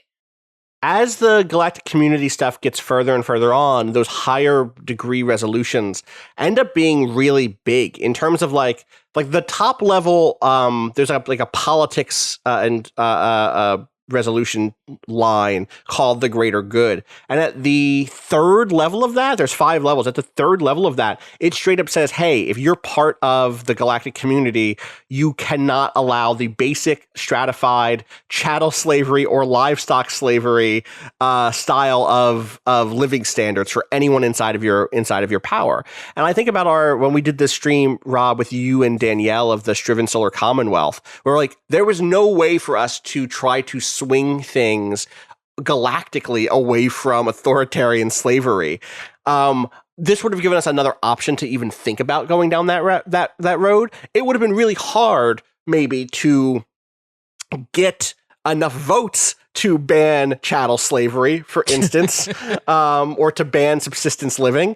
But it would have been an interesting thing to be like, can we build a relationship with someone across the galaxy who is not a direct neighbor of ours, but who is still in the galactic community to try to vote with us on this. And I'll note, when you vote against something, you lose relationship with someone. So while I was streaming, we had this moment early on, or not early on, like very towards the end of the game, but early on in the galactic community, where one of my allies, the Hifnar Empire, put up to vote something that was bad for me. Or maybe it wasn't Hifnar, maybe it was somebody else. And I was like, well, fuck. If I vote against them, they're going to hold it against me for like a decade. What do I do? Do I vote for this thing that's going to put me in their like in a worse position with them, or do I go along with it? And you end up seeing the people in the chat were like, I can see this game is showing me society in a real way, where like what do you do when you see that you're the only person objecting to something going through, right? I think it might have been, there was a thing called, I want to call like buzzword standardization. It was like an economy thing that was just about like, hey, we all gotta standardize which buzzwords we use so that we can all do better trade agreements. And I was like, fuck that. I'm a trade weakling. I want us to use different buzzwords forever. I think you should call it synergy and I should call it a good time. And that's it. I wanted to vote against it, but I was the only one voting against it. And at that point, you're like, well, wait a second. What if I just vote for it and I get the credit for voting for passing a bill? And you're like, fuck. This is the thing that happens. This is the thing that happens is it takes a lot to piss off everyone else who's voting for a thing. You're going to lose favors. You're going to lose reputation. And you suddenly, well, what if I just abstain? If I abstain, that's kind of like I'm not voting against it and no one can hold it against me, but I don't have to feel icky, but that doesn't actually stop the damn thing. And that stuff is interesting. I'm still fairly early on in my main game in terms of this stuff. I'm only on like resolution level 2 and 3 stuff. So I don't know if I don't know how much by the end game this Galactic Union will feel important, but it's making the mid game, it's giving the mid game one other layer of something to focus on. So even though there is still kind of wheel spinning happening, there's another thing for me to care about, and that is, especially for a player like me who wants narrativization, who wants the kind of like thematic work of understanding what these different cultures feel like, seeing them vote, for more and more industrial development things actually communicates that that's the type of nation they are, more than just, I look at a menu and it says that they have good economy. You know what I mean? So that has been really fun. I've been really into that stuff. I am happy that this game is in a place now where I can more easily recommend it, because it has enough moving parts, Rob, as a former Stellaris player, do you have any other questions about what this thing adds or what it does? How did you lose control of your hegemony in that story? The Galactic Sanction, there was a law passed that raised diplomatic weight from fleet power. And I personally had very low fleet power, but my neighbors so that still affected your diplomatic weight everywhere. Yes, including in the Federation. I believe so. Yes, governed according to different laws. Okay. Unless there's a world, I guess, in which I was just outpaced in research, but I don't think I was. I was like very strongly in charge of that. I believe it just straight up gave more diplomatic weight across the board to all Galactic Community members. Or you could. The other thing there is like you be, fuck the Galactic Community. I'm a giant rogue AI, and I'm here to eat the Galactic Community. And suddenly, if that stuff starts happening, there are ways in which the Galactic Community, there are resolutions that can be passed to basically encourage mutual defense and stuff like that, that make it feel like once I hit that endgame threat, it seems like there might be more of a chance to fight back against something like that this time. We'll see. I don't know. I'm excited to finish my first full game and see if that stuff like actually comes together in that way, or if it's just a bunch of passive bonuses by the end. But right now it feels really active and fun, especially because eventually you get to the stuff where you're like, hey, the Galactic Community is banning something I do. Like it's banning studying unuplifted alien cultures or I forget the word, but like kind of lower alien species like humans. Like if I find some humans I want to study, if I find some cow people who are not yet like traveling the galactic space lanes, I'm not allowed to study them because we, I guess, banned the active study a policy or whatever. And that stuff is just cool. It just that extra layer of complication ends up being one more thing to keep in your mind, and that is the part of it that makes it feel more like a grand strategy game to me. Is that something is affecting all of these groups at once, and it's not just military power. It's not just a big fleet showed up. It is that something, terraforming got banned, and that changes the state of play for everybody, and that's really interesting. Anything else, Gita, from Stellaris? Or yeah, we can move on. Well, I just had a question. I always have been Stellaris curious. How is the tutorialization in this game? Because watching you play it on stream, there are so many menus that I don't. It's not great. It's not great. Like, none of these games have great tutorialization. Yeah. The best tutorialization is watching people play them and watching streamers and YouTube creators who are like, hey, I'm going to check out the new... I watched like a 40-minute video before I understood any of the new economy, like world tile system. The way that you build out planets now and build sectors and districts and stuff. It took me a long time to learn that. Unfortunately, I don't think the in-game stuff cuts it, but Gita. Yeah, I think the best way to learn, honestly, is to just devote an afternoon to sucking really badly and playing just short games that get end very quickly because you don't know what you're doing. That with a combination of like the wiki open. Yeah. Honestly, I'm a big proponent of that. Ever since the Dwarf Fortress wiki just really guided me through the entire process of playing that game, I am like a huge proponent of like this is another game with a community that's very dedicated to it, and they have a very informative wiki. So like anytime you see anything that you don't quite understand, there's probably an explanation of it in that document. Which totally. is cool. Right. Yeah, start on like a medium-sized map or a small map. Pick one of the pre-made species that you know are going to be good, or empires that you know are going to be like balanced in a way that will work, because there are some pre-mades. And just like start tooling around and see how it goes. Is really the advice. My only experience with like 4X is Civ, you know. Right. And there's something about that where like there's those menus kind of exist in there, but you don't have to pay attention to them until an advisor is like, hey, look at this. You should do something here. There's some seems a little less like it doesn't ping as much, you know? For that sort of thing. You can turn on, there is like an advisor. So even, on my stream, I left tips on and I ended up buttoning through most of those. But even with that, you could tell it was probably that AI advisor spoke up a lot and will speak up more if you have the full tutorial on.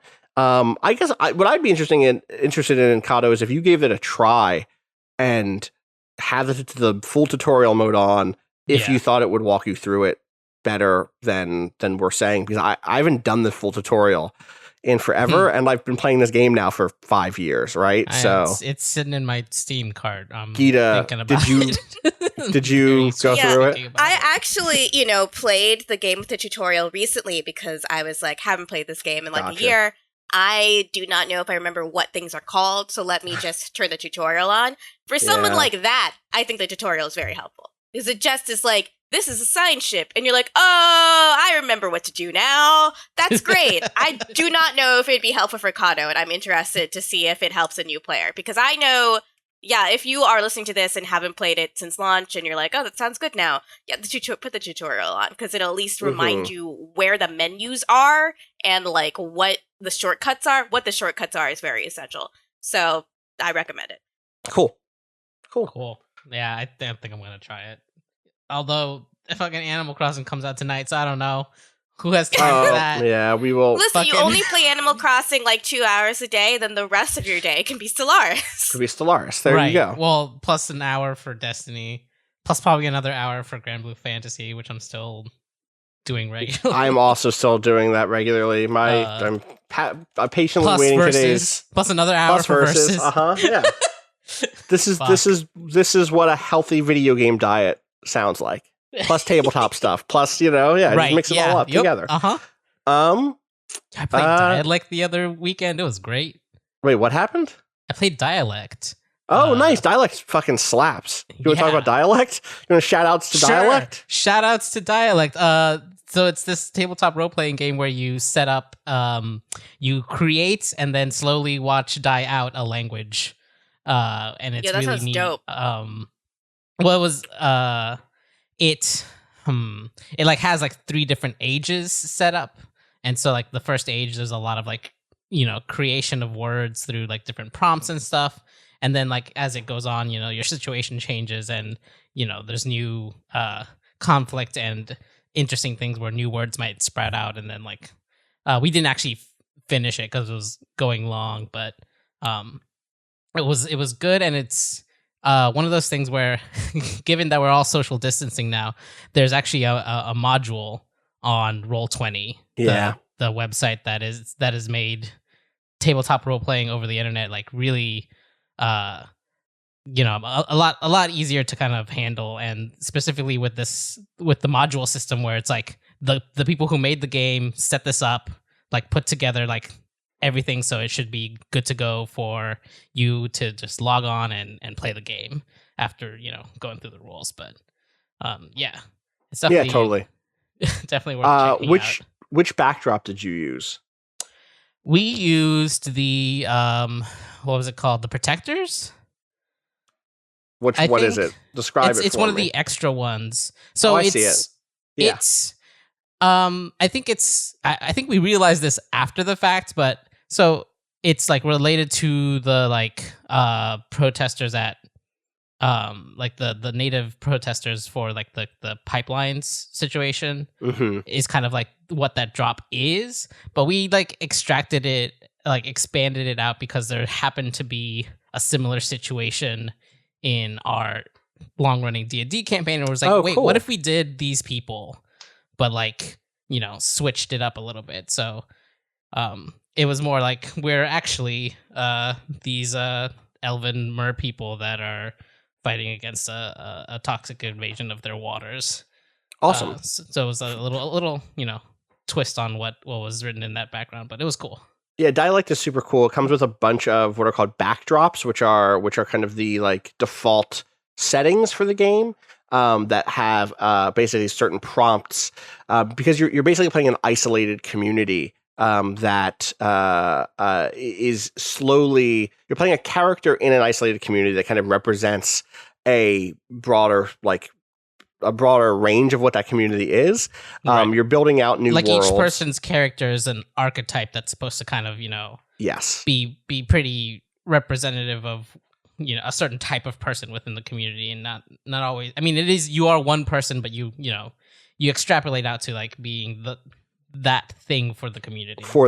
Yeah, exactly. Yeah. So like I think their default one is just like you're an abandoned Martian outpost, and you basically, it's like, okay, well, why is there different language there? Like, what are the sorts of what are the things that are important to you? What brought you all together for the mission?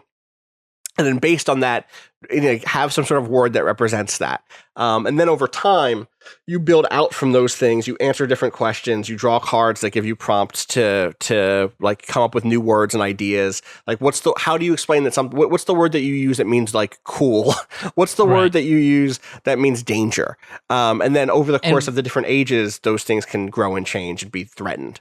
One of the rules, or like one of the things that the rules mention that I love, is that you should try to make it as obvious as possible, which is made for some really fun moments of just like, we were trying to come up with the opposite of a thing, and we just, it happened to be a word. It was the word was chum, like when you chum water, chum the waters, and someone just took it and turned the paper upside down, and was like, what about much? Much is the good thing. It was just like, that's good. It was fucking great. Like this idea of like, it doesn't have to be, you don't have to like make it can be easy to try to like overthink it, kind of, It's like some of the best moments are just like, this obvious thing sounds awesome. Like it sounds great. Totally, and you'll remember it more. That game is called Dialect. It's by Thorny Games, which is I have the physical edition. The physical edition is awesome. It comes in like a cool little pouch. All the cards are really well made. The book is just like fun to hold. But there is also the Dialect Roll20 version, which I think is like $10. Yeah. So it's probably worth. They also sell the PDF on its own for $10 on the website if you just want to. If you want to like print and play or whatever. Yeah. Yeah, I literally just bought it because I found this conversation so fascinating, and I figured that I have a lot of time to learn how to play new card games now. So yeah, do it. Yeah, didn't. Anyone else play anything they want to shout out? Rob, have you been up to anything besides Doom? Or Gita, go ahead. Rob can go. I'm playing more Frostpunk. That's the only thing I would say. That the last autumn it's a really good scenario, and it is much more. There's a whole dimension of it that is also about like, how do you handle worker unrest? So there's there's a lot of figuring out what is the correct way of handling workplace safety and who's best positioned to adjudicate that, and what is the most effective way to keep your workforce happy and motivated. And so, yeah. There's relevant questions. Yeah, and it's an interesting, like, I actually ended up falling pretty far down the last autumn rabbit hole in some ways, because it is a really difficult scenario. Like, it is very tough to build the giant generator, given that toward the end of the game, the winter begins to set in, and you don't have most of the things that you required in the core game to heat your housing. And you are very much up against it toward the end of that game, and every extra set of hands you have working on the machine becomes a lead anchor pulling you under once, like, the water freezes, the ocean freezes, and you can't get shipments from home. So I actually did end up basically losing a lot of last weekend to going back into Frostpunk, and was really impressed by the last autumn. It is a good game for this moment. Also a stressful one, it sounds. Yeah, I think probably one of the reasons I ended up kind of getting fixated on it is because there are so many. This is what I don't like about the scenario. There's a lot of trapdoors hidden in it that once you know they're there, you now know what to prepare for. But for instance, there will always be a massive workplace accident at the end of the first stage of building the generator that if you haven't taken the right precautions for, you basically have to either take a huge hit to your progress on the machine, or you have to let a bunch of workers die, and everyone's going to be furious at you, and that's going to set a lot of bad things in motion. But once you realize that, okay, I need to have hit this safety threshold before such and such a date, the scenario becomes viable in a way that it otherwise wouldn't be. And so it's one of those weird things where a lot of interesting things happen over the course of it, but also it definitely feels like this is a scenario you kind of solve by trial and error. And that is a little bit disappointing, but it's a lot of fun. Cool. Gita, you had something else, though. Oh, did I talk about playing Stellaris on this? Not Stellaris. That's a game that we just talked a lot about. Gita. Uh-oh. Hello, I have retrograde amnesia. Mysterium. Did I talk about Mysterium? No, you did not talk about Mysterium. Yeah. All right. Well, we started talking about tabletop stuff, and I finally remembered to bring up the fact that after a full calendar year of trying to play it, I played Mysterium, and it was as good as I thought it was going to be. I still fucking haven't played it, and I'm mad at myself for it. Yo. Did you have it? There's a copy in the office right now somewhere. Wait, really? Yeah, we bought it for launch. It's going to be there for a while. Oh my god. Yeah, we never played it. Tell me about Mysterium. Yo, so I finally wrapped my head around the rules, like, just before people came over, so I felt confident in teaching them. I figured out the way to describe it to people, which is that it's Clue, but you're mediums, not just like normal people looking for clues. You're mediums, and there's ghosts. Great. And I played as the ghost because I wanted to give my guests the Clue type experience. I thought that would be more accessible. Mm-hmm. And they actually really wanted to play in the way where they didn't show people their cards, but they just described the dreams that they received from me. And that so wait, can you explain why is that happening? What is the Okay, I forgot the part where I have to say what the game is. This was a huge problem. Riley McLeod is not listening to this podcast, but if he is, this was his number one issue with me when I was at Kotaku, I would just forget to say what the game is. They're like, oh yeah, this is this game. It's fantastic. Here's some high level commentary. It's like, what is it? Anyway, moving on. I forgot. In this game, you're a bunch of mediums who are in a mansion who are trying to solve a murder, and everyone's going to receive dreams of the murder from a ghost who is one of the players who can't talk. I played it so I talked between rounds just because I wanted to make sure everyone was feeling comfortable. But in a advanced version of this game, the ghost doesn't talk at all from the beginning of the game to the end. And at the end, everyone's going to receive a full murder scenario, but only one of them is the murder they're trying to solve. So it's slightly different from Clue in that respect, in that they're not pinning it on someone. It's just going to be like apparently a lot of murders happen in this mansion, and you just have to figure out which one is the correct murder. Great. Yeah. And, like, I was playing with a bunch of, like, artistically minded people. My roommate Raven, who is lovely, and also she's getting a graduate degree in film of some kind. My friend Harry, who is working with, like, Nan Golden and stuff, is, like, he does some art world stuff. And they like really wanted to be in character, which was really, really interesting. That's very cool. Me. Yeah. Yeah. I love seeing that. These are not people that normally play board games. This was just a hodgepodge group of people who agreed to come when I asked. But it ended up being, and Chris Person was there, and he was having a really good time. Chris. Describing all the dreams, although he guessed completely wrong about what I was trying to tell him every single time. God. Like, that is the thing that I think I found most, like, really exciting, was just watching people being wrong and just having to be like, I can't. Sure, okay, that's how you analyze that. I have to figure out a different way to talk to you now, right? So people would pick up on things in these illustrations that I did not, like, think that they would, and, like, it got them on completely wrong paths. It, like, honestly made me feel a lot more confident in my belief that, like, all these things are fake, because you can interpret things in so many different ways.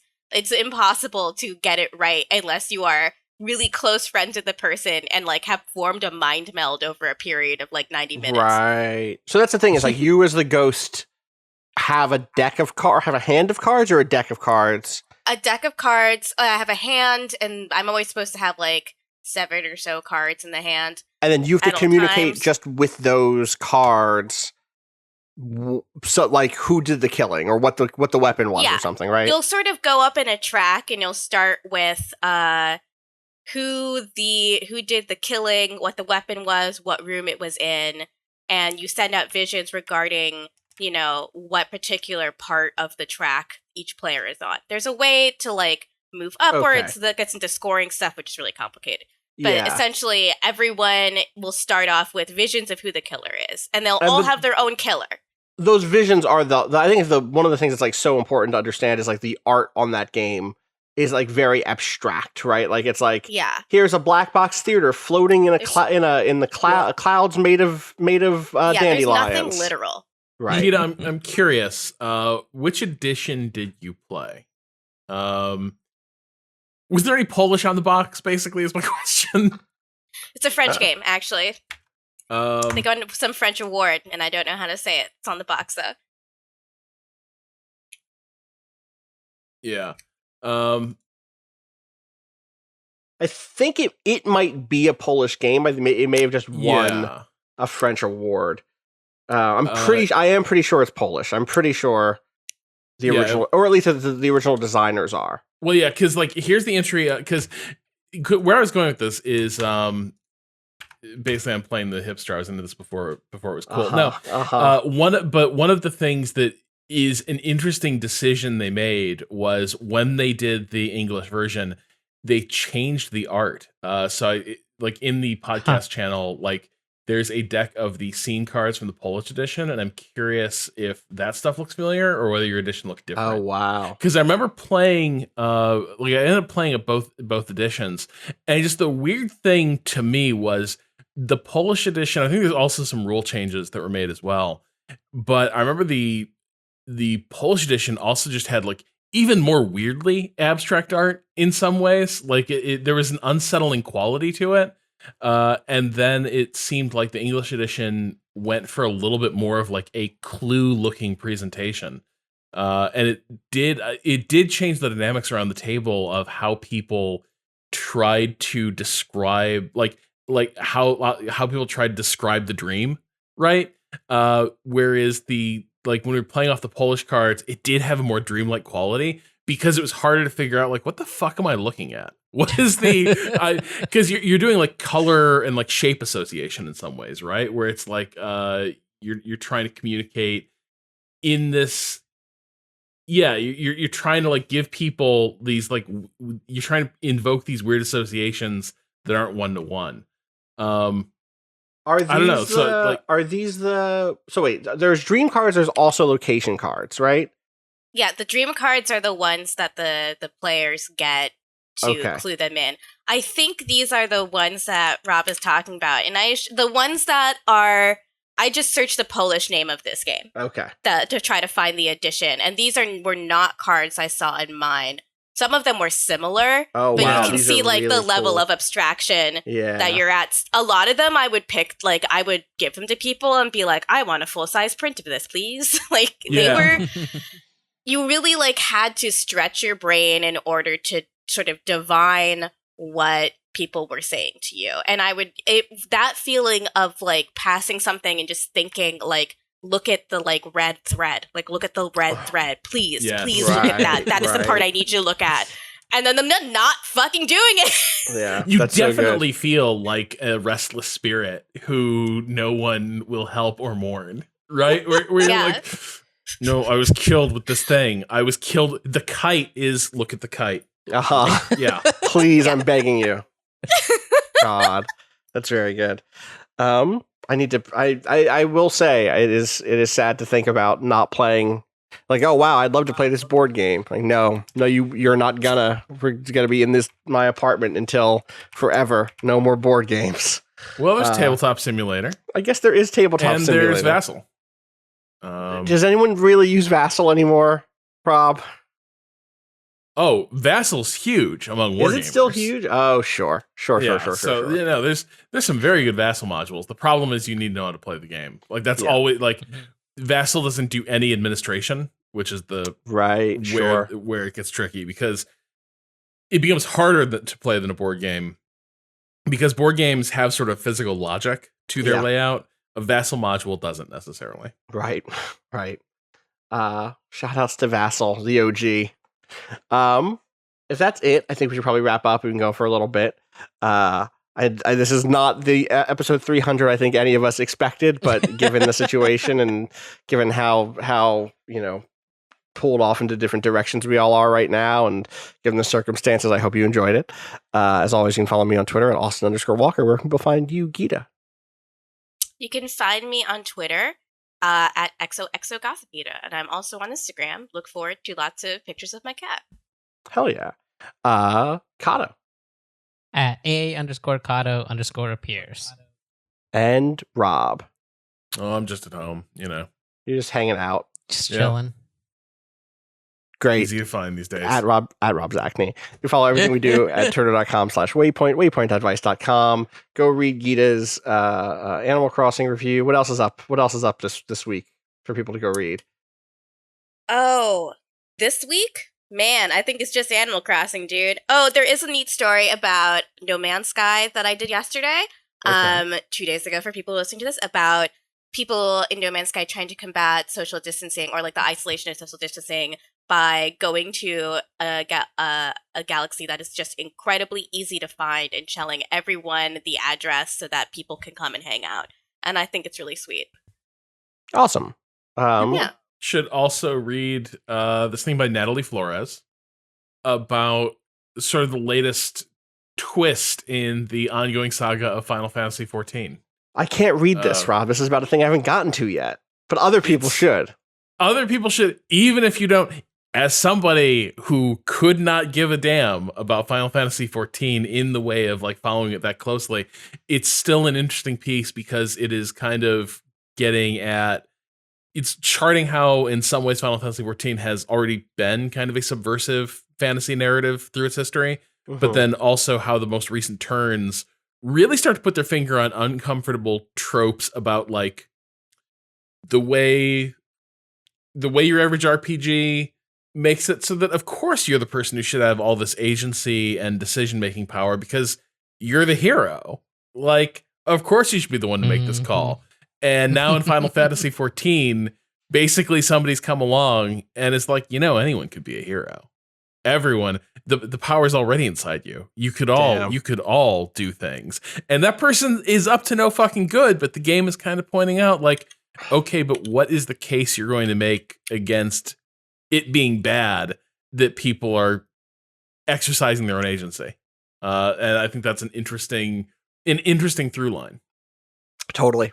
All right. Well, go read that. Will very patiently continue playing that game until I'm allowed to read it, which will probably be in another 50 hours. So we'll see. Maybe longer. I took a Final Fantasy 14 break, but I'm getting the urge to go back now and do one last sprint. Now's I am social distance.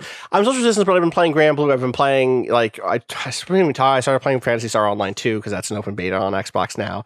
Like there's other. I'm social distance, and also I social distance myself from Final Fantasy 14 to kind of like cleanse the palate.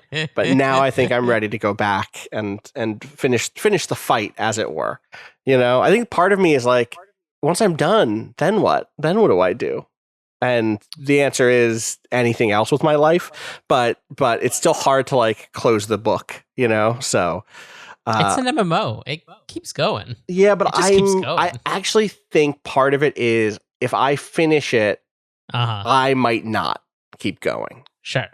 And so what if I stop now? If I stop now, I can't quit later. Cap's head 3 times. You know what I'm saying? You could just have the same relationship I have with Destiny, which is play it sometimes. Right. Just play it sometimes. Yeah. Sometimes. Yeah. All right, that's going to do it for us. I hope everyone has a good enough weekend. We'll see you on Monday with some more. As always, thank you to Bowen for letting us use the track Miss You off the EP Pale Machine. Find out more about that, waypoint.zone/BOEN. Stay safe, and as always, fuck capitalism. Go home. Peace.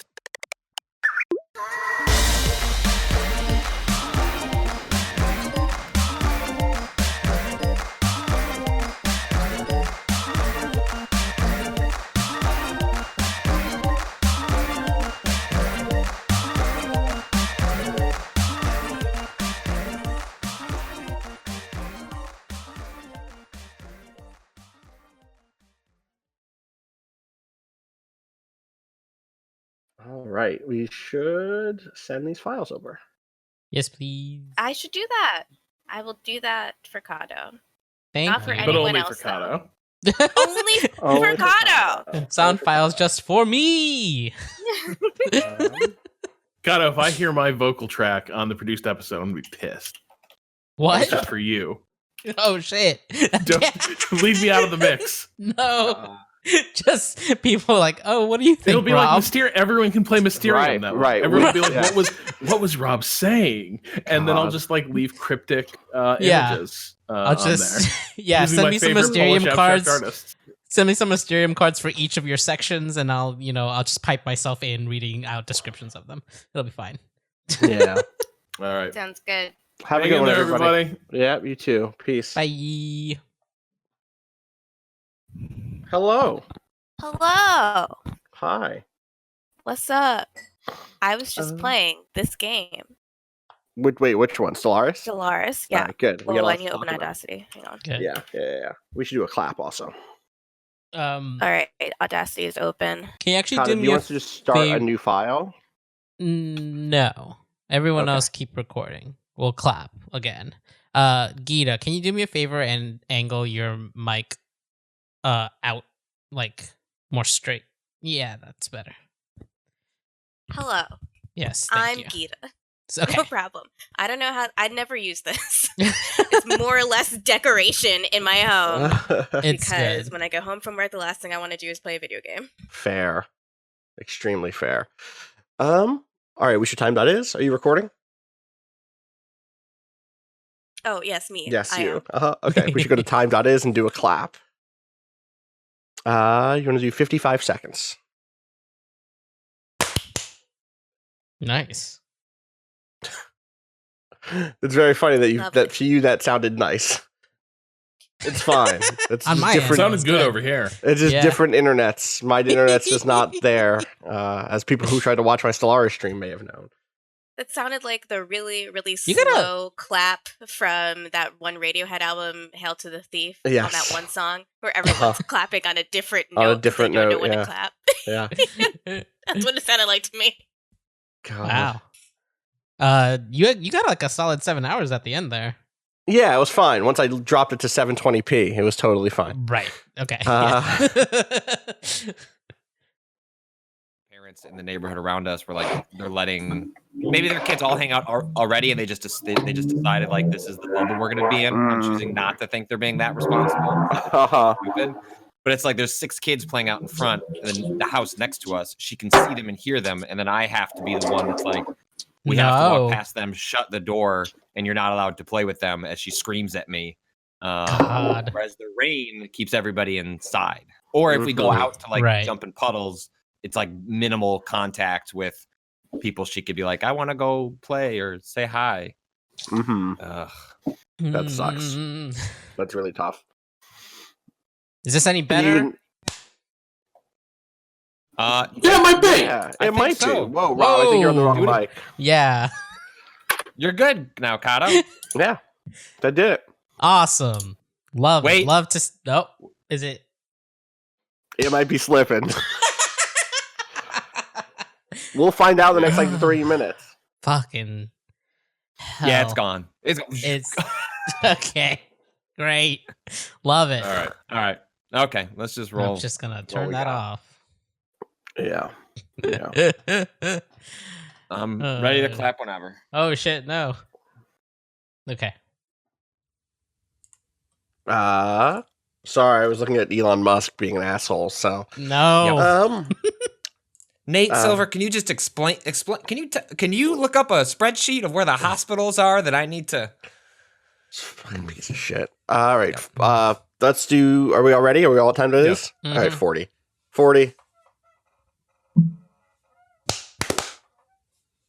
Okay. Put my notes 1 second. They're underneath the chat. There we go.